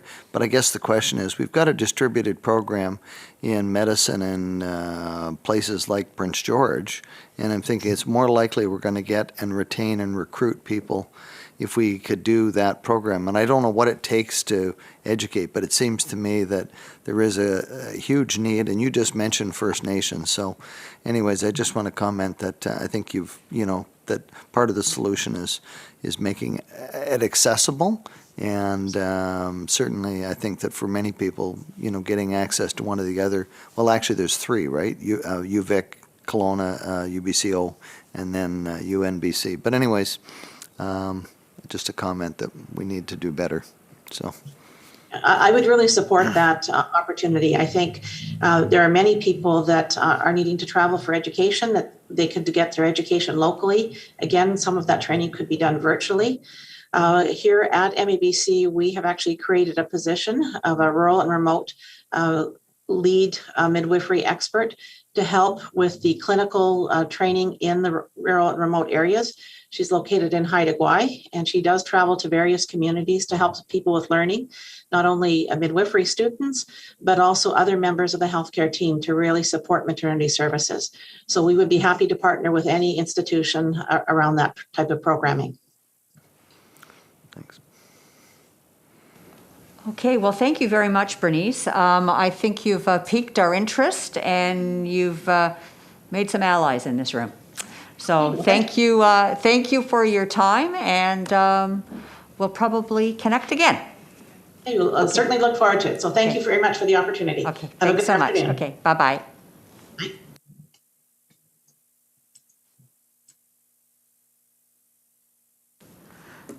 Okay, our next presenter is Janissa Greening with the BC Women's Health Foundation. Janissa, if you're ready, you have 5 minutes to make a presentation and then 5 minutes for questions from the committee.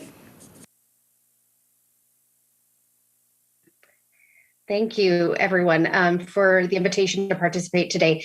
So my name is Janissa Greening. I'm the president and CEO of the BC Women's Health Foundation, and we're the largest nonprofit organization dedicated to advancing the full spectrum of women's health here in British Columbia.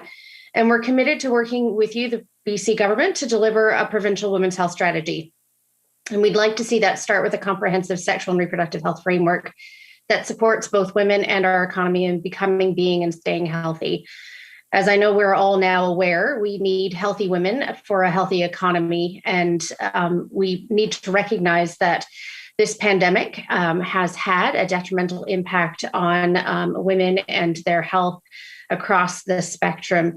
Women make up over 50% of the population in BC and almost 50% of the workforce, and these realities affect all of us, our future generations, communities, businesses, and essential services, and thus our wider economy. As we have come to starkly understand during the pandemic, research, the economy, and the health are inextricably linked. And data from the 2018 report that we conducted as a foundation showed that if women are able to stay healthy, we can save up to $2.6 billion in lost worker productivity in the province of British Columbia annually. We also know that there was a study in 2017 that found achieving gender equality would increase the growth rate of output by 9% in BC over the next decade. We enjoy a reputation here in British Columbia as a leader, and before this government today, there is an opportunity to build on that legacy by developing a provincial women's health strategy that integrates gender equity, technology, and the provincial economy within it. We undertook some research during the pandemic, and we released a report called Unmasking Gender Inequity. And some of the key recommendations for policymakers that we included therein is to acknowledge the longstanding gender inequities that have been exacerbated by COVID-19 and incorporate the implementation of gender-conscious economic recovery policies that will support women during and beyond the pandemic, and commit to funding women's health research and ensure that the influence of sex and gender is fully considered in scientific studies and organizational policy and practice, and to adopt a gendered approach to healthcare in BC, including the women's health strategy that reflects the distinct equity issues affecting women's health and well-being in our province. a gender equitable strategy that encompasses women's mental health, gender-based violence, caregiving considerations, workplace safeguards, culturally appropriate care, and rural access were common threads on masking gender inequity that we saw in those reports. And so we do believe that we need to develop an updated women's health strategy for the province to ensure equal treatment, representation, and access to all health services, including reproductive health. And we have an opportunity to champion the innovation that we see here in our province and health research infrastructure to build a comprehensive women's health strategy. And so we look forward to working with the BC NDP government that is committed to gender equity and gender equality, reconciliation, and to ensure that all women across the province of British Columbia get the healthcare that they deserve. And so we are continuing to advocate for a comprehensive provincial women's health strategy that represents an equity opportunity to lift up half of the province.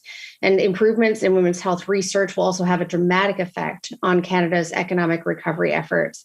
And we have a real opportunity to help close those gaps together in women's health, and women's health care. Thank you. Thank you, Janissa. And what's your name? This is my son, Navandi, who starts school next week, which I'm very grateful for.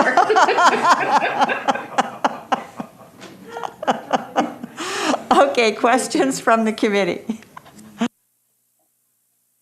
Okay, I just want to say you're amazing that you could continue this regardless. So it's amazing that how we have learned to adapt through COVID on these on Zoom calls and what to expect and everything else. So kudos to you.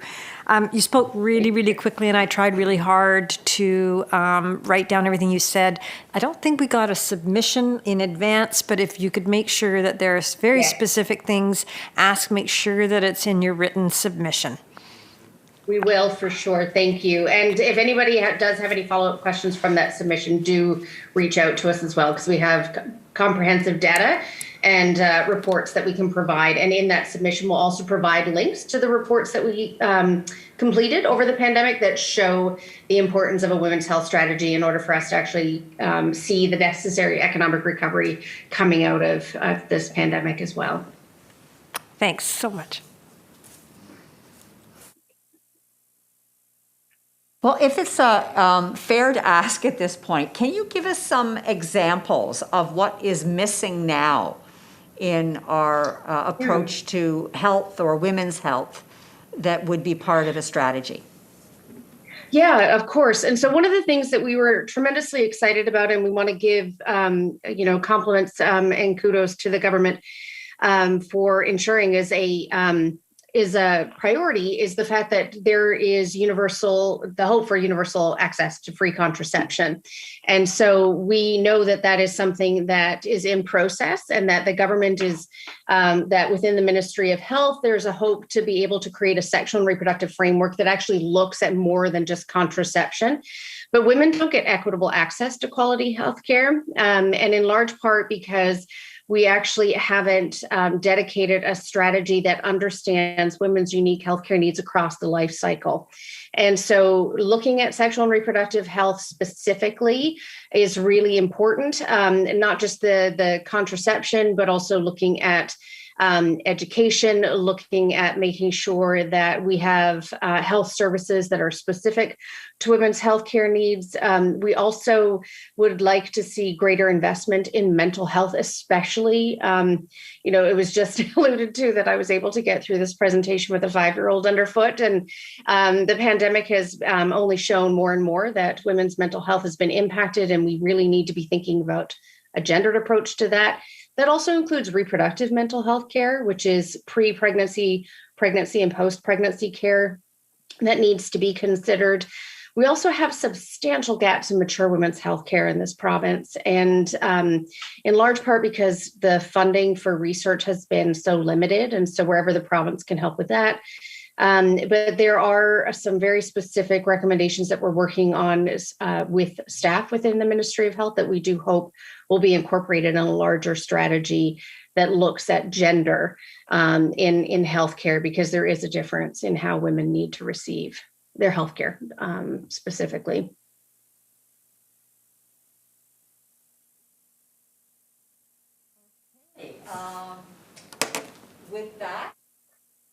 With that, we will thank you so much for your presentation. We look forward to your brief. I'm sure we will have follow-up questions, and I think we've also already talked about when the time comes when we can be face-to-face, inviting you to come to a all-party women's caucus meeting to Yes, talk thank about women's you. health. I would love to do Yes. that. Yeah, that would be fantastic. So thank you again for that invitation. Okay. Thank you. Bye-bye.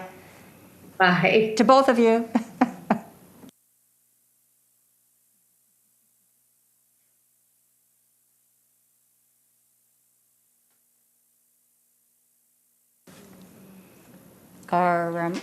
Our next individual presenter is Margaret Little, and she is with Save Our Northern Seniors. And if you're there, Margaret, you can begin your presentation.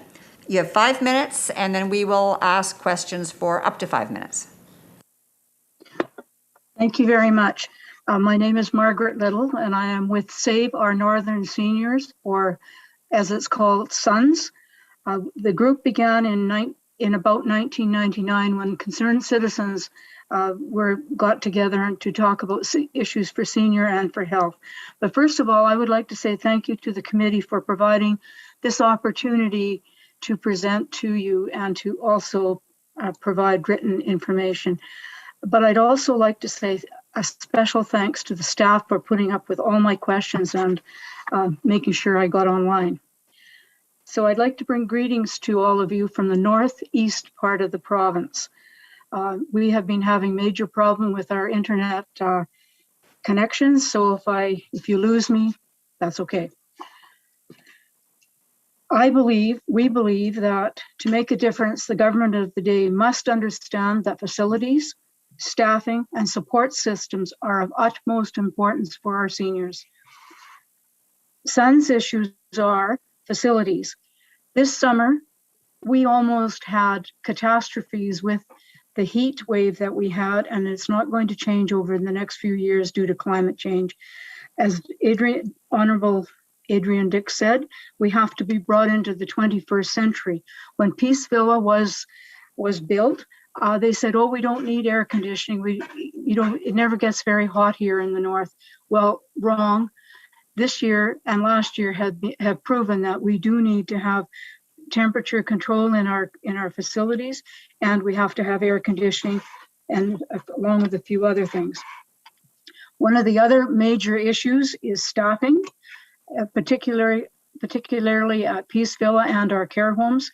3.36 hours allotted per day per resident in long-term care must be improved.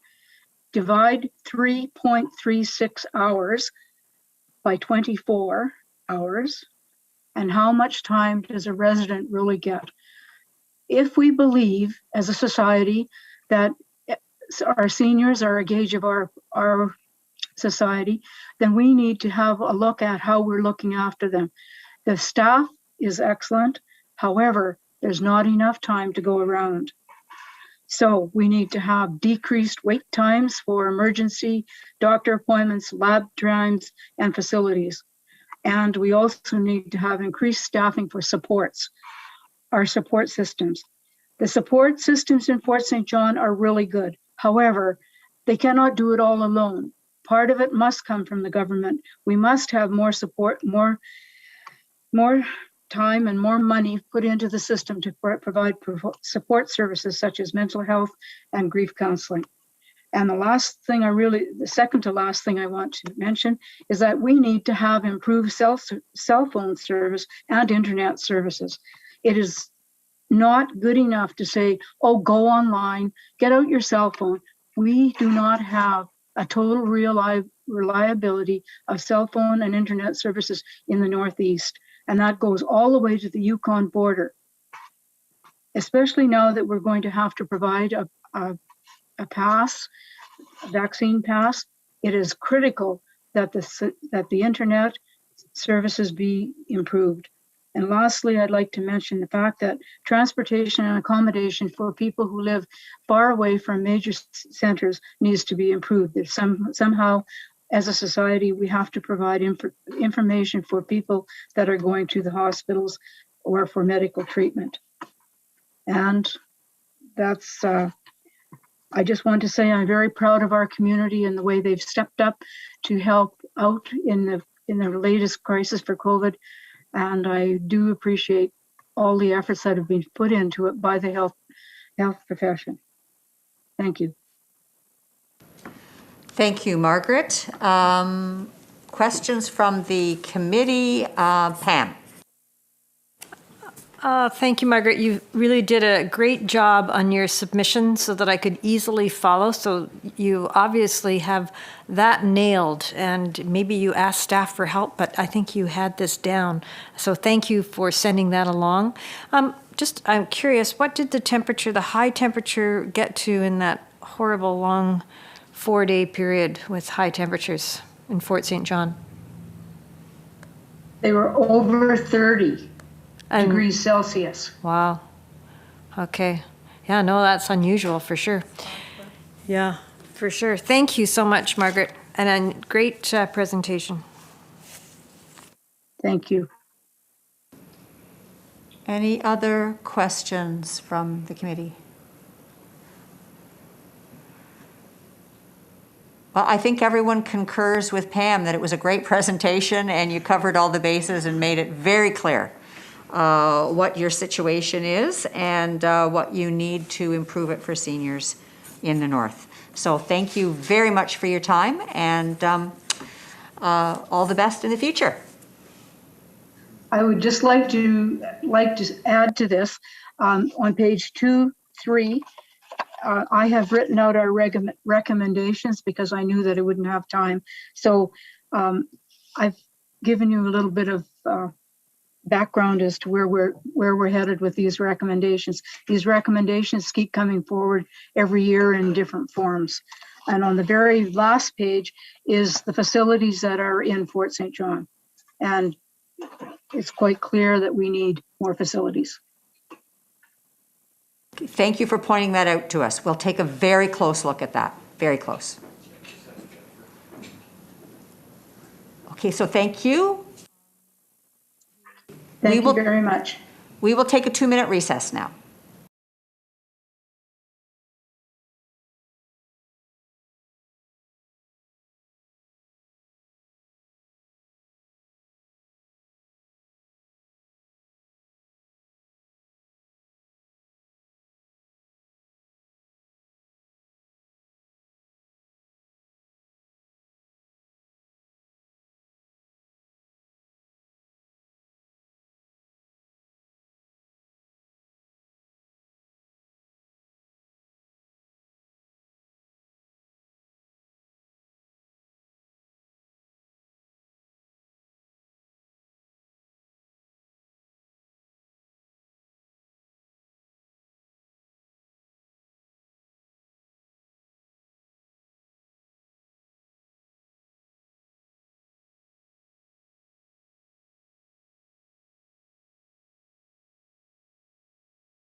the committee back to order. And our next panel is on youth. And our first presenter is Karina Carroll with Big Brothers and Big Sisters, followed by Steve Matthias from Foundry. Each presenter has 5 minutes, and then we'll open it up to questions after that for roughly 10 minutes. So Karina, whenever you're ready. Okay, thank you. Good afternoon, and thanks so much for this opportunity. I am speaking on behalf of the 11 Big Brothers and Big Sisters agencies in British Columbia. And it's quite timely because this month, September, is actually Big Brothers, Big Sisters month across Canada. So it worked out very well. I'm always proud to speak about what we do across Canada and in particular in BC. I've been in the field of child and youth care for 29 years, really starting when I was a teenager. And I started actually working in the downtown east side, working with youth with significant trauma, addiction, and life-threatening relationships because they were vulnerable. And it seemed like every day there was a new young person who was looking for a place to belong or people to connect with, and they found themselves on the street. The need to belong is in all of us. And for some young people, there are limited options, which leaves a void. That void was something those youth were always trying to fill. They were all unique, all with their own life story, but one thing they shared in common was not having an adult in their childhood who they could trust, an adult who was their champion and saw their potential. This is what a mentor can be to a child. And for children who have a caring parent or caregiver, having a mentor can add value to their lives, especially for single parent families or families who have challenges and are unable to be everything they want to be for their child. I think one of the most selfless things we see parents do is admit that they can't do it all and ask for a mentor. Every year across our province, over 3,200 Big Brothers, Big Sisters volunteers ignite potential in more than 7,000 young people. We are in 60 communities and 32 school districts. Research has consistently shown that mentoring makes a difference. More recently, with help from UVic and York University, we confirmed that during a year when so many young people struggled with unpredictability, stress, and mental health challenges, the presence of a mentor made a huge difference. The research conducted across Canada showed that contact with a mentor decreased symptoms of depression and anxiety, and that having a mentor was a protective factor against mental health challenges. Children who are mentored tend to do better in school and demonstrate healthier behavior overall. But mentoring doesn't just support the children and youth who are being mentored. It has a positive influence on the mentors who represent the diversity of the communities they serve in. Mentors tend to be more civic-minded and engaged in their communities. In turn, mentoring relationships change communities. Communities with high levels of civic engagement have lower crime rates and members feel more connected and healthier. Mentoring matters, and our mentoring ignites potential. Our work is based on the foundation of developmental relationships. Our volunteers are recruited based on emerging needs of young people, and matches are made with intention. The mentoring relationships are intended to develop social emotional intelligence, improve mental health and well-being, and increase educational engagement and career readiness. I don't feel like I'm exaggerating when I say Big Brothers, Big Sisters mentoring is the gold standard of mentoring. And we do all of this with very little government funding. In fact, most agencies only receive gaming funds with no other funding provided provincially or federally. You've heard what our impact is. Imagine what we could do with dedicated funding. I think 1 million in annual funding to be distributed amongst 11 agencies could make a huge difference. It would increase our numbers served year over year. Children and youth on our wait lists could be matched with mentors. Lives could be changed. Potential could be ignited. I hope you will consider an investment in mentoring. Thank you. Thank you, Karina. Steve, over to you.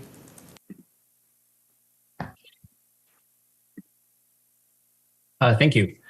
So I'm Steve Matthias. I'm Executive Director of Foundry, and it's my responsibility, pleasure, and honor to be responsible for the implementation of the Foundry network. Foundry is part of the Pathway to Hope strategic plan put together by the Ministry of Mental Health and Addiction and released just a year and a half ago.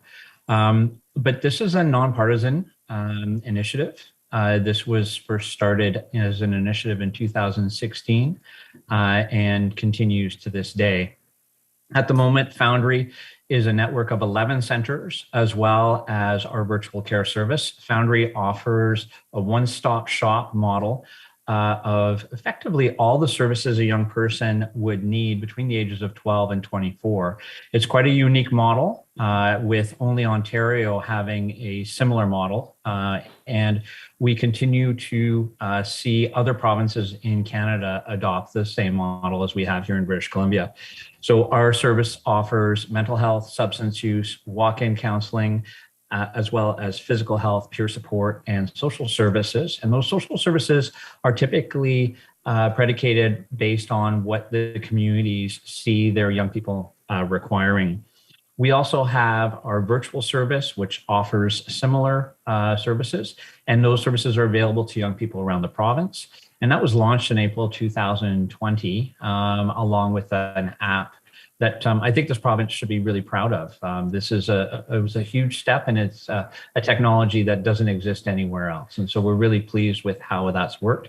And well over 4,000 young people have used that service since we launched it. Since we started serving young people and really keeping data, we've served close to 27,000 young people in this province. And our most common service is mental health, as well as substance use. And we also provide the walk-in counseling solution-focused brief therapy, which is something that is now offered in our 11 communities. We've provided almost 200,000 services since we've started in terms of service visits and contacts. That said, in any given year, there are 725,000 young people in this province between the ages of 12 and 24. And 1 in 4 of those young people will have a mental health or substance use concern in any given year. And obviously, we're really concerned with COVID, the impact of COVID, but we're also concerned that this was something that pre-existed COVID, and that we'd had a lack of resources for young people in this province. And so the commitment from government to continue to expand the network is really something that we've been pleased to see. We have 11 centers open, and we have 12 more that we're developing. So 8 are expected to open between the years 22 and 23. So starting late this fall and in the next 18 months. And there's also been another 4 allocated in the past budget. Our issue for us today really is that when we set an expression of interest to see how many communities were interested in receiving a foundry or building out a foundry, we had 40 communities apply in this province, 40, and we have current funding for 12. And our funding currently works on a cycle of 3 years, obviously with the service cycle that we have.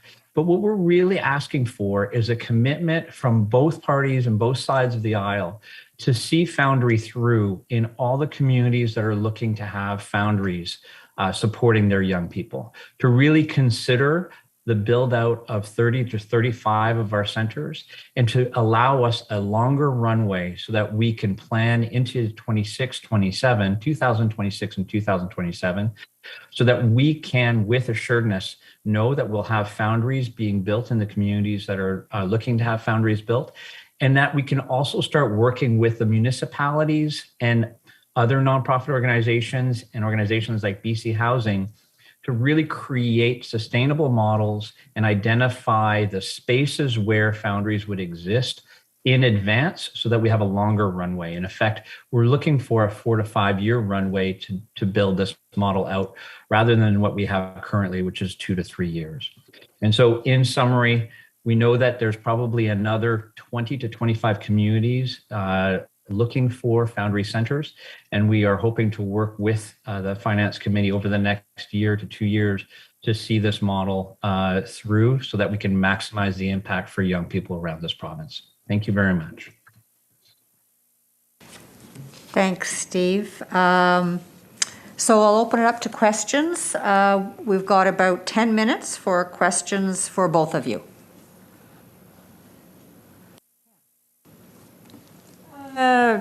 one different one for each. Big Brothers, Big Sisters, very familiar with your organization. As far as funding goes, I know you've said $1 million would be divided up in 11 centers.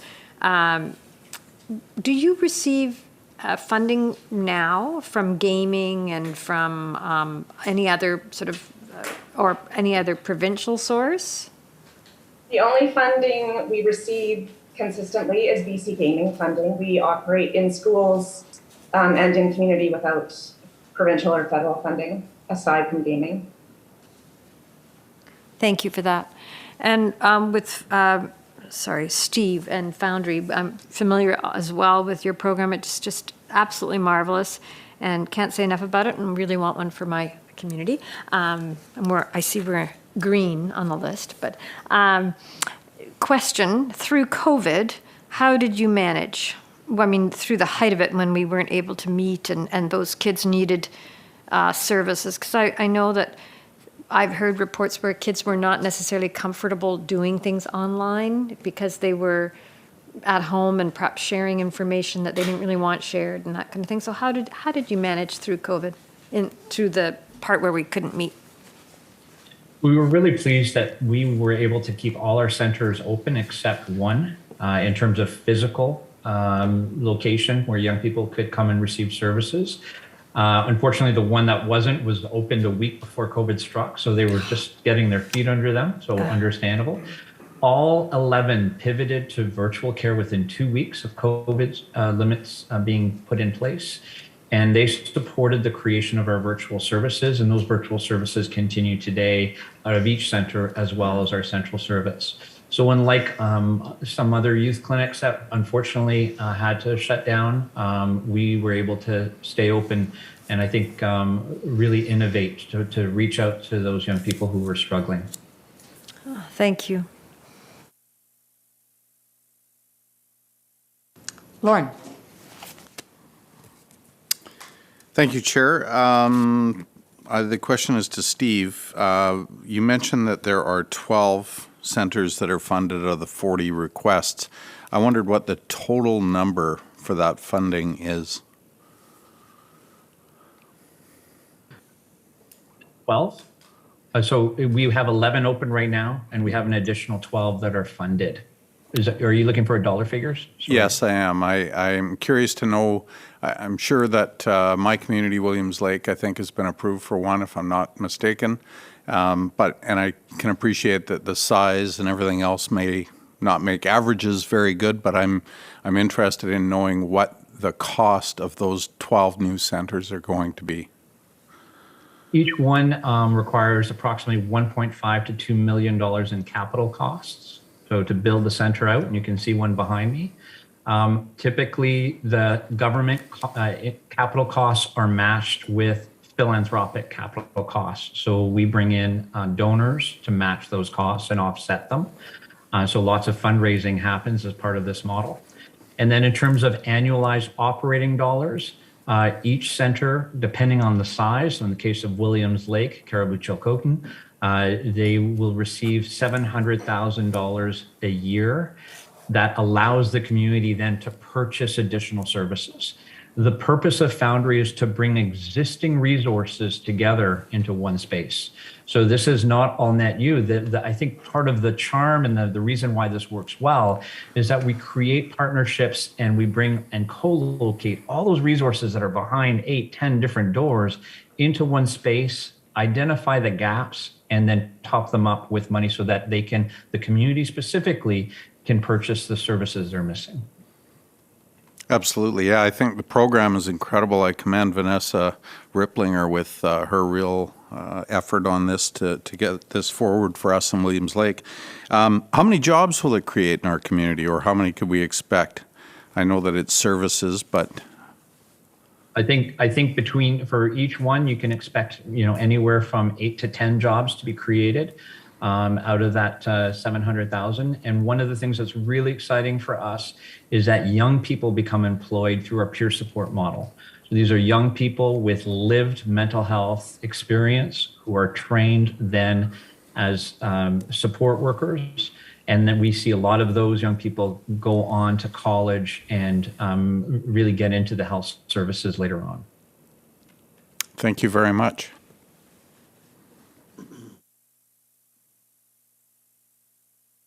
Mike. Thank you, Chair.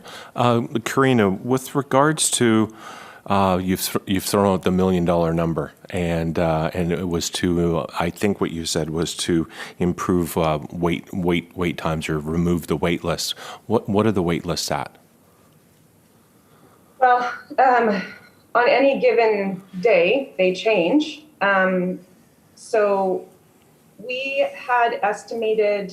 We serve about 7,000, just over 7,000 children and youth a year. With a $1 million investment annually, we would be able to increase by about 5 to 7%. So we have more than that on the wait list. Any, in the Fraser Valley right now, we have, I would say, about 60 young people waiting, and we have some that have been waiting 2 years. Okay, thank you. Ben? Thanks very much. Thanks, Karina, for that information about the Boys and Girls Club. Steve, I wanted to talk to you about, I recently was toured through a Foundry mobile bus that they have developed in Kelowna because of maybe resistance or the distance between that.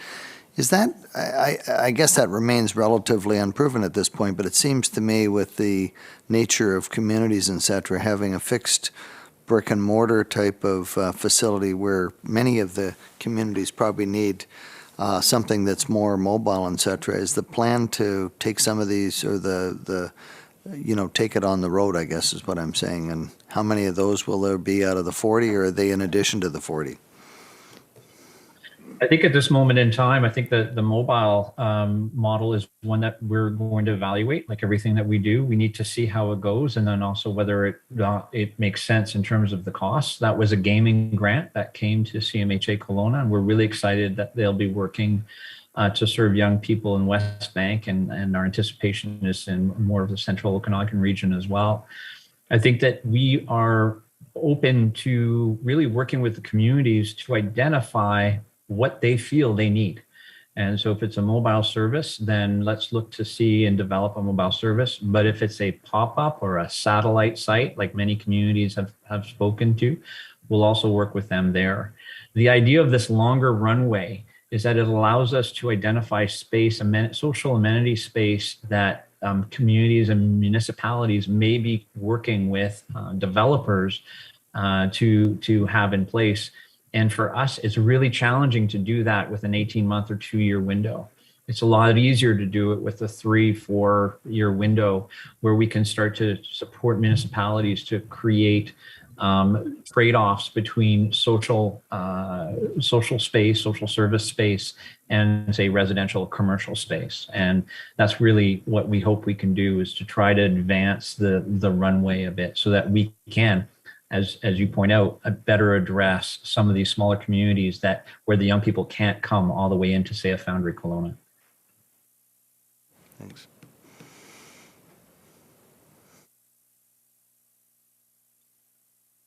Okay, I'm not seeing other questions. I think that's because you've made very clear presentations. You've really made your case and made your case of the important role that you play in communities all over British Columbia and for the youth in our communities and for their futures. So thank you very much for your time, and thank you very much for the work that you do and your inspiration. Bye-bye. Thank you. Thank you. So we'll go right to our final panel, which is social services. We have 4 panelists. We'll hear from each of them in turn for 5 minutes, and then open it up for questions from the committee to the panelists as a group. So our first speaker is Jason Gordon, BC Association for Child Development and Intervention. So when you're ready, Jason. Good afternoon. Thanks, everyone. My apologies for no camera. I'm currently camping in beautiful Squamish unceded territory. So it's nothing but 3 days of beard and everything else. So I'll spare you the camera, but thanks so much for the opportunity. The BC Association for Child Development and Intervention is a provincial nonprofit. We have over 30 member agencies across BC that contract with MCFD to deliver services to children and youth with support needs. What I'd like to talk about today are just some of the key areas of investment we'd like to see moving forward in the early years sector. In particular, there's a program called Early Intervention Therapies, which is physio, occupational therapy, and speech therapy for birth to school entry. And there's been over a decade-long lack of significant investment into the early intervention program. So what we currently face in the province is wait lists of an average of about 7 months, but we have 4 member communities at this current time, or 3 member communities at this current time, having wait list time of more than a year, up to a year and a half. These therapists are challenging to recruit and retain, but also one of the bigger challenges and issues is the high number of referrals coming to this program. And we've seen an increase in that with the move to inclusive childcare and the number of childcare spaces increasing. So our first key theme is Early Intervention Therapies program. Again, about 2008 is the last time there's a significant lift to base contract funding. And every year that goes by without a new increase just adds to the wait times and the intensity of service challenges. We've lost the history of that program in terms of what community gets what in terms of funding. So we start to see a lot of inequities within regions where one community will have a certain number of FT, another community in the same region, similar size, will have a different FT, which again contributes to a bit of an inequity across the province. And we'd like to see the province shift to wait time benchmarking to try to establish a standard for what an appropriate wait time is for a family, and that would help us flow new resources to the communities that need it most. And we're proposing a 3-month wait time benchmark to access early intervention services. The second key theme we have is dovetails with childcare. There's 2 key programs, supported child development and Aboriginal supported child development, that help children and youth with support needs access childcare spaces. And we've been pleased with the complementary funding and increases into those programs as BC rolls out its universal childcare program. And of course, just ensuring that we see the steady rise in investments into these programs so that all new childcare seats created in British Columbia, there's some equitable accessibility regardless of a child's function. And lastly, in the third key priority we have is right now a lot of, in the earlier sector, a lot is hinging on the new CYSN framework, the Child and Youth with Support Needs framework that the ministry has been working on for several years now. We've been blessed with the opportunity to participate in a lot of that work through the Minister's Advisory Council, and have been really pleased with the sector input on the new framework. What we are a little concerned about is even last budget, there's no dedicated funding that we could see in the budget specific to helping with implementation of this framework. A lot of the challenges and barriers that the framework hopes to address, and overall in general, we're really pleased with the direction. But again, a lot of those challenges the framework proposes to address have been created by the lack of significant investments in the sector. So we are concerned that a new framework itself is definitely not the answer. A new framework with significant investment into the sector, however, would provide an opportunity for effective implementation and help the framework be successful in addressing many of the challenges and barriers that have been identified and are hopefully going to be addressed by the CYSN framework. So just to review, the Early Intervention Therapies program, supported child development, Aboriginal supported child development, and again, dedicated funding for the implementation of the new CYSN framework. So thanks again for the opportunity to share our input into budget consultations 2022. And I look forward to the presentations by my fellow panel members. Thank you, Jason. And next we'll turn to Rowan Burge, BC Poverty Reduction Coalition. Good afternoon, all. Thank you so much for having me. My name is Rowan Burge, and I'm joining today from the unceded territories of the Musqueam, Squamish, and Tsleil-Waututh nations. And I just want to acknowledge the historical and present-day practices of colonization and recognize that poverty is deeply interwoven with settler colonialism, oppression, and genocide. So the BC Poverty Reduction Coalition is an alliance of organizations that come together to raise awareness about poverty and inequity in BC through the call for comprehensive public policy solutions and a coordinated strategy that addresses the systemic cause of these problems. We'll also submit a fulsome written report because 5 minutes is quite short, so we'll have that to you by the end of the month as well. I'd like to start out by acknowledging the major strides that government's made to reduce poverty, such as the introduction of the first poverty reduction strategy for BC, the adoption of the Universal Declaration for the Rights of Indigenous Peoples in BC, and the investment in free public transit for children under 12.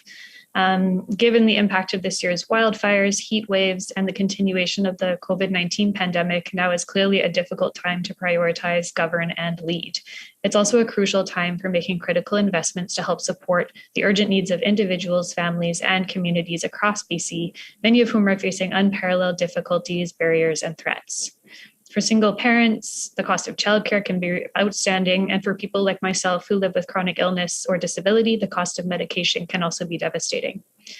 We also know that the pandemic has impacted specific communities in different ways and compounded strife for those who are already in poverty before the pandemic. For Indigenous communities, people who use drugs, those who work in gray economies such as sex work and vending, homeless and precariously housed people, people who are institutionalized in prisons, residential care homes, mental health facilities, and many more who face social exclusions are experiencing magnified forms of pandemic vulnerabilities that need to be addressed in targeted, deliberated ways. Our membership base has reiterated the importance of addressing poverty through economic justice and security rather than charity-based approaches, addressing food insecurity, increasing access to worker safety and rights, tackling racial and gender equality, housing and homelessness, living wages across industries, and of course, addressing the impacts of climate change.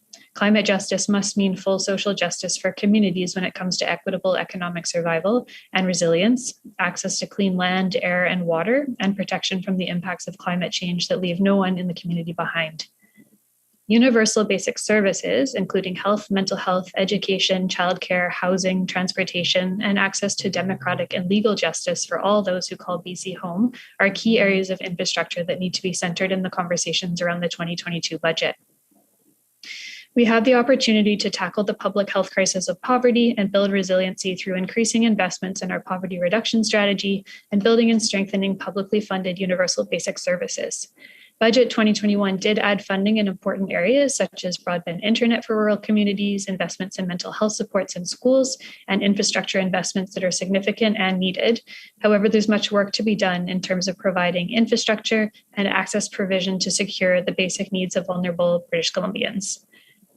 Though Budget 2021 did announce an increase in disability and social assistance as well as senior supplements, most income and disability assistance recipients remain far below the poverty line. We recommend an increase of income assistance and disability rates, increasing earning exemptions, and the immediate elimination of spousal caps for income assistance and disability recipients, as well as access regardless of immigration or citizenship status.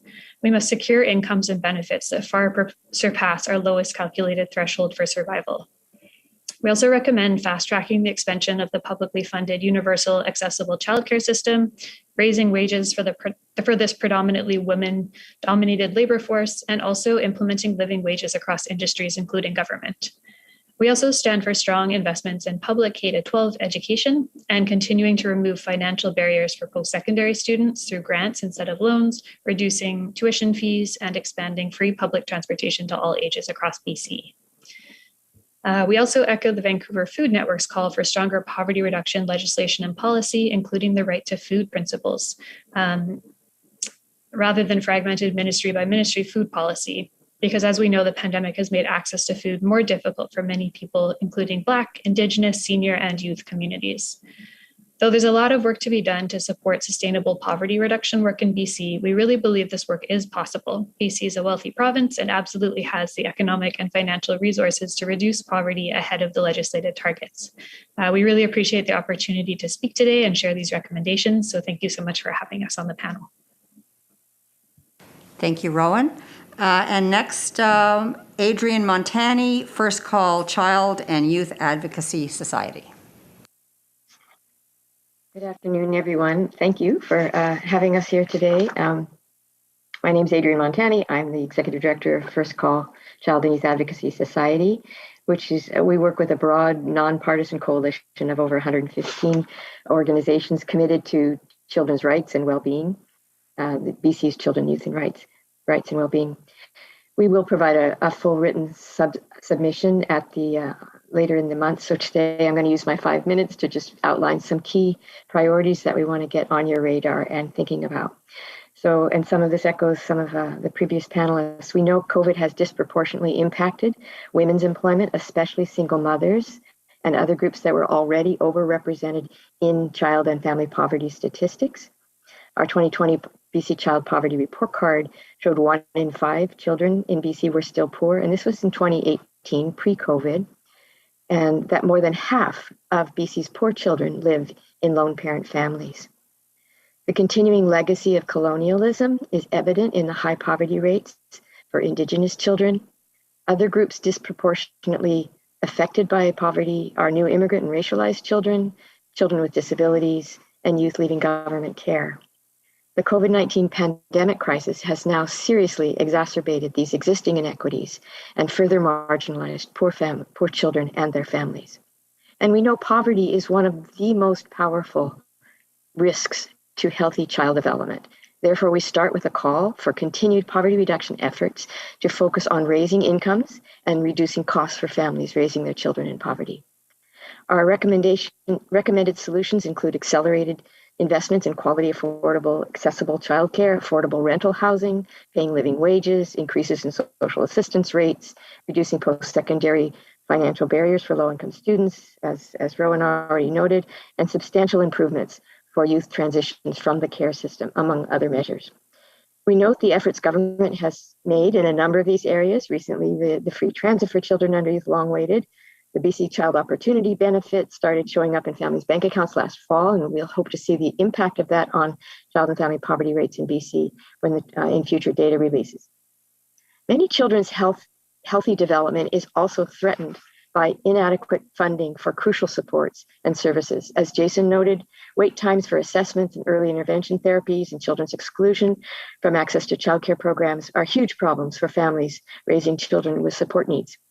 And that CYSN framework that MCFD has developed must be funded to make the promised improvements real. Indeed, many other aspects of this ministry's work to support families and children and the youth in their direct care are in dire need of significant funding increase to enable them to meet their goals in both prevention and intervention services. Public schools, where thousands of children spend their days, is another system in need of increased investment to restore lost programming and address the inequities created by relying on parent fundraising. At this time, increased funding is critical for the necessary health and safety measures for teachers and students and for building capacity to respond to student needs that have arisen from their experiences in the pandemic. So we're pleased to note new investments in multidisciplinary mental health teams in schools, and we fully support this and also urge you to pay attention to the need for school meals for student nutrition. First Call's partner organizations are also very concerned about the issue of violence against women and children. We're seeing a growing risk to youth, mostly girls, who are being lured and groomed into the violence of sexual exploitation at younger and younger ages. The service organizations engaged in preventative education with children and youth and raising awareness with parents and other professionals are doing heroic work, but they need additional funding to expand their reach and capacity to intervene to protect youth from predators. An increase in child sexual abuse, both in their homes and online, is also a rising concern during COVID. Evidence to that effect is around. As recommended last year, responsive services such as the Child and Youth Advocacy Centers across the province need stable and adequate funding to be able to help children and families through the trauma of abuse and court procedures. Similarly, women and children experiencing heightened levels of violence in their homes have experienced heightened levels of violence in homes during the pandemic. The next provincial budget must continue to improve access to safety, emotional and financial support, and transitional housing for women and children fleeing violence.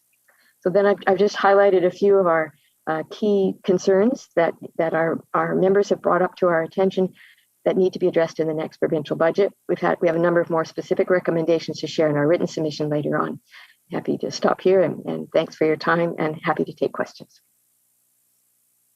Thanks, Adrienne. And our final speaker today is Gerard Bremel with the Center for Child Development of the Lower Mainland.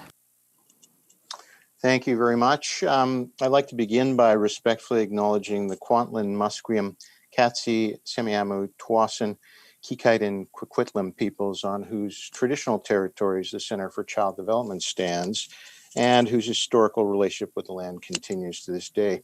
I want to thank the Select Standing Committee on Finance and Government Services members and Chair Rutledge for the opportunity to provide input to BC's budget consultations.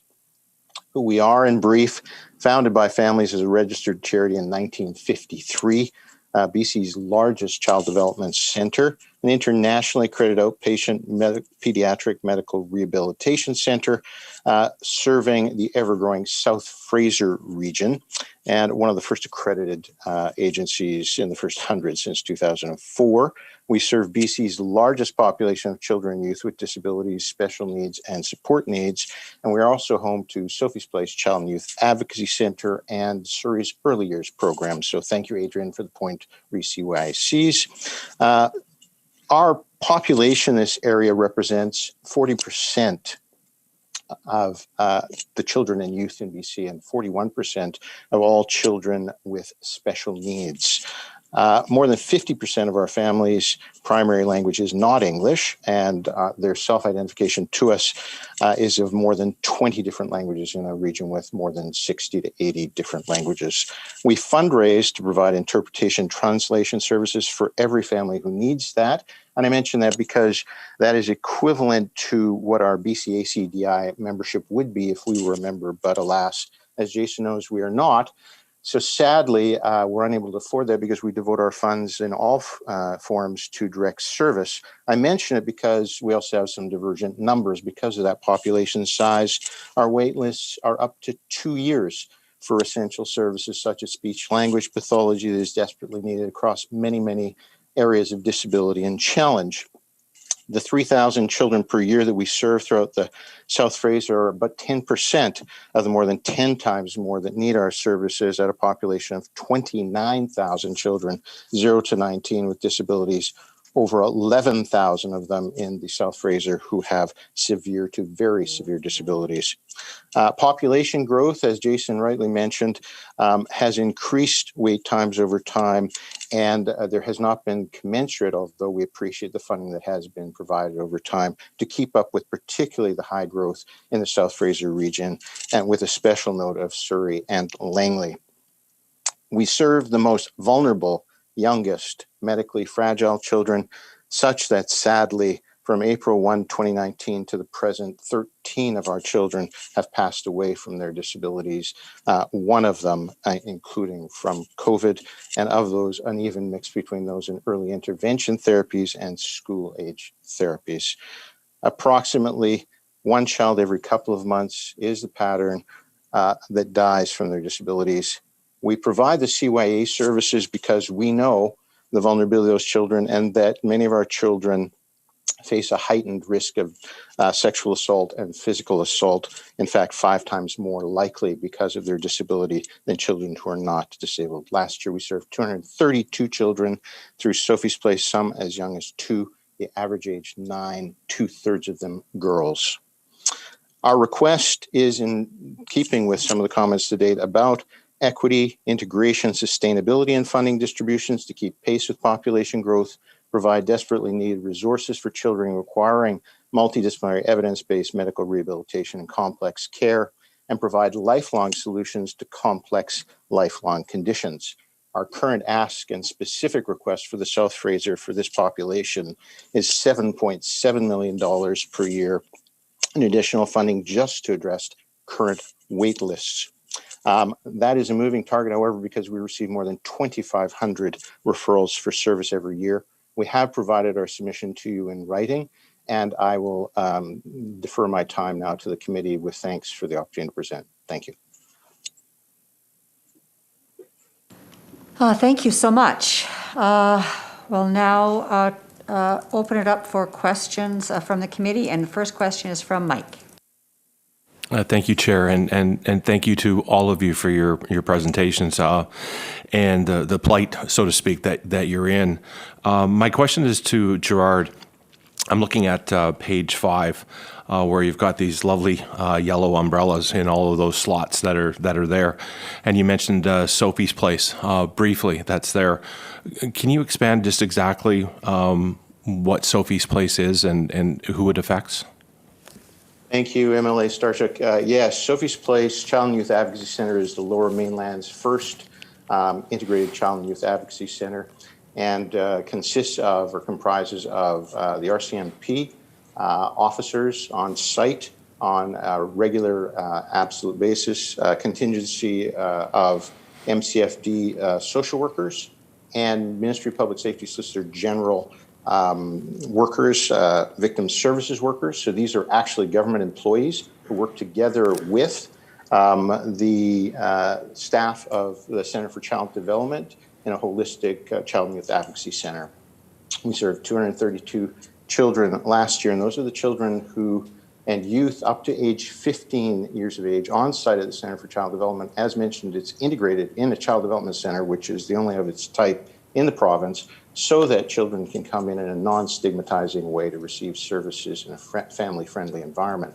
This is common to CYCs, as Adrian knows, as a model. The intent of them, we have a special unique relationship between that and the Child Development Center, so that we can also attend to the additional special needs of any of the children who might have been victimized, who have an experience of any disability that made them more vulnerable. Thank you.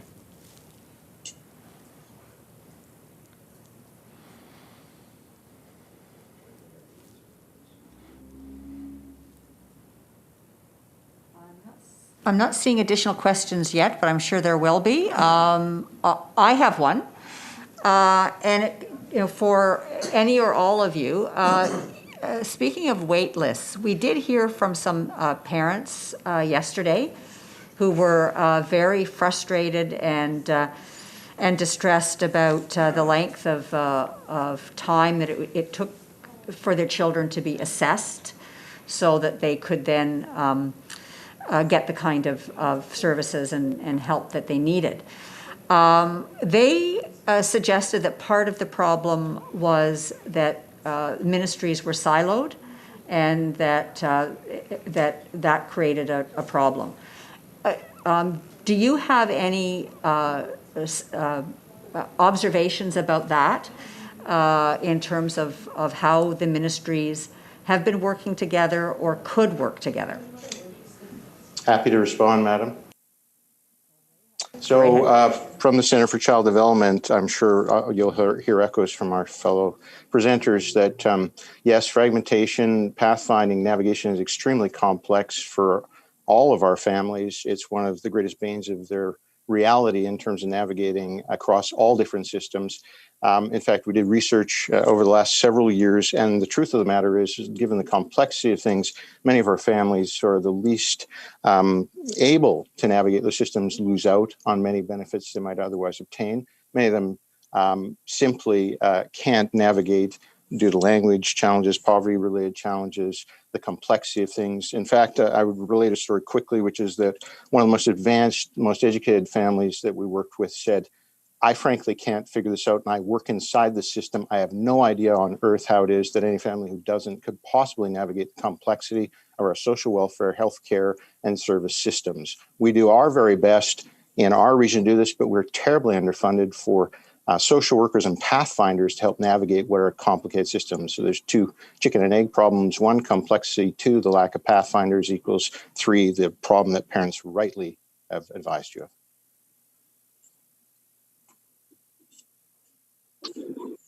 I can add to that if there's an opportunity. Thank you. Please do.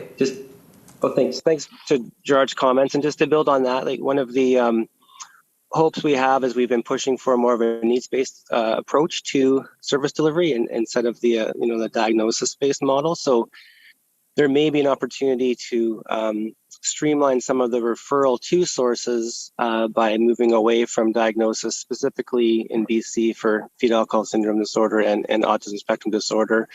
However, if we still don't have adequate resources at the service delivery level at organizations such as Gerard's, those wait times to access intervention will still persist. So the shift to needs-based has some potential to maybe mitigate some of the wait times for assessment, but all of those people are still going to be having issues accessing actual intervention unless we improve resources flowing through to the service delivery providers on the ground.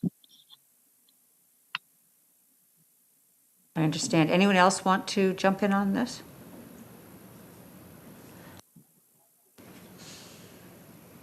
And Thank you, Chair. And back to Gerard, I'm going through my notes and I'm going through your presentation.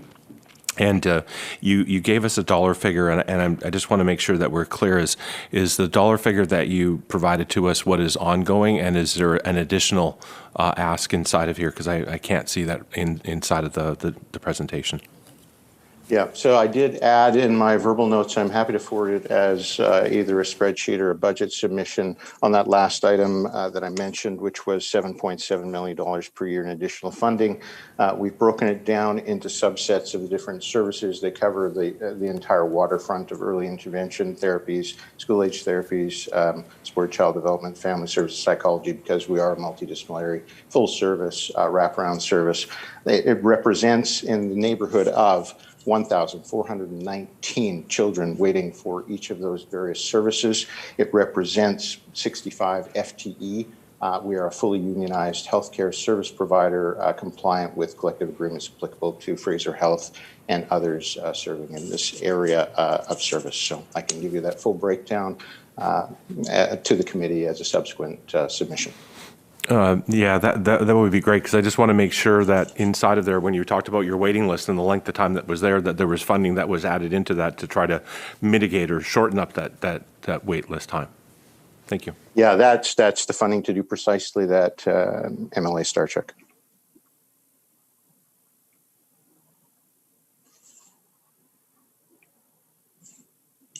okay, I'm not seeing other questions.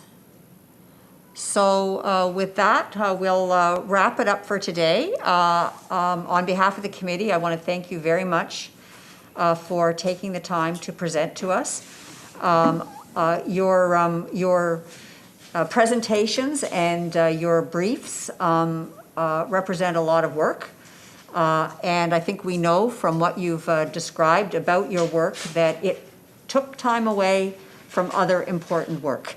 And we acknowledge that and appreciate that.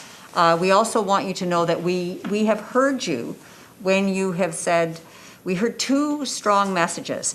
One is in the area of prevention, that if we can adequately address poverty, that there will be fewer vulnerable children, but that there still will be vulnerable children, and that we need to have services in place that address their needs. And we will be deliberating about that and making sure that we make a strong presentation about that. So again, thank you very much for meeting with us today and enlightening us about the important work that you do. Thank you. Thank you for your time. Thank you. Thank you. Bye-bye. Thank you.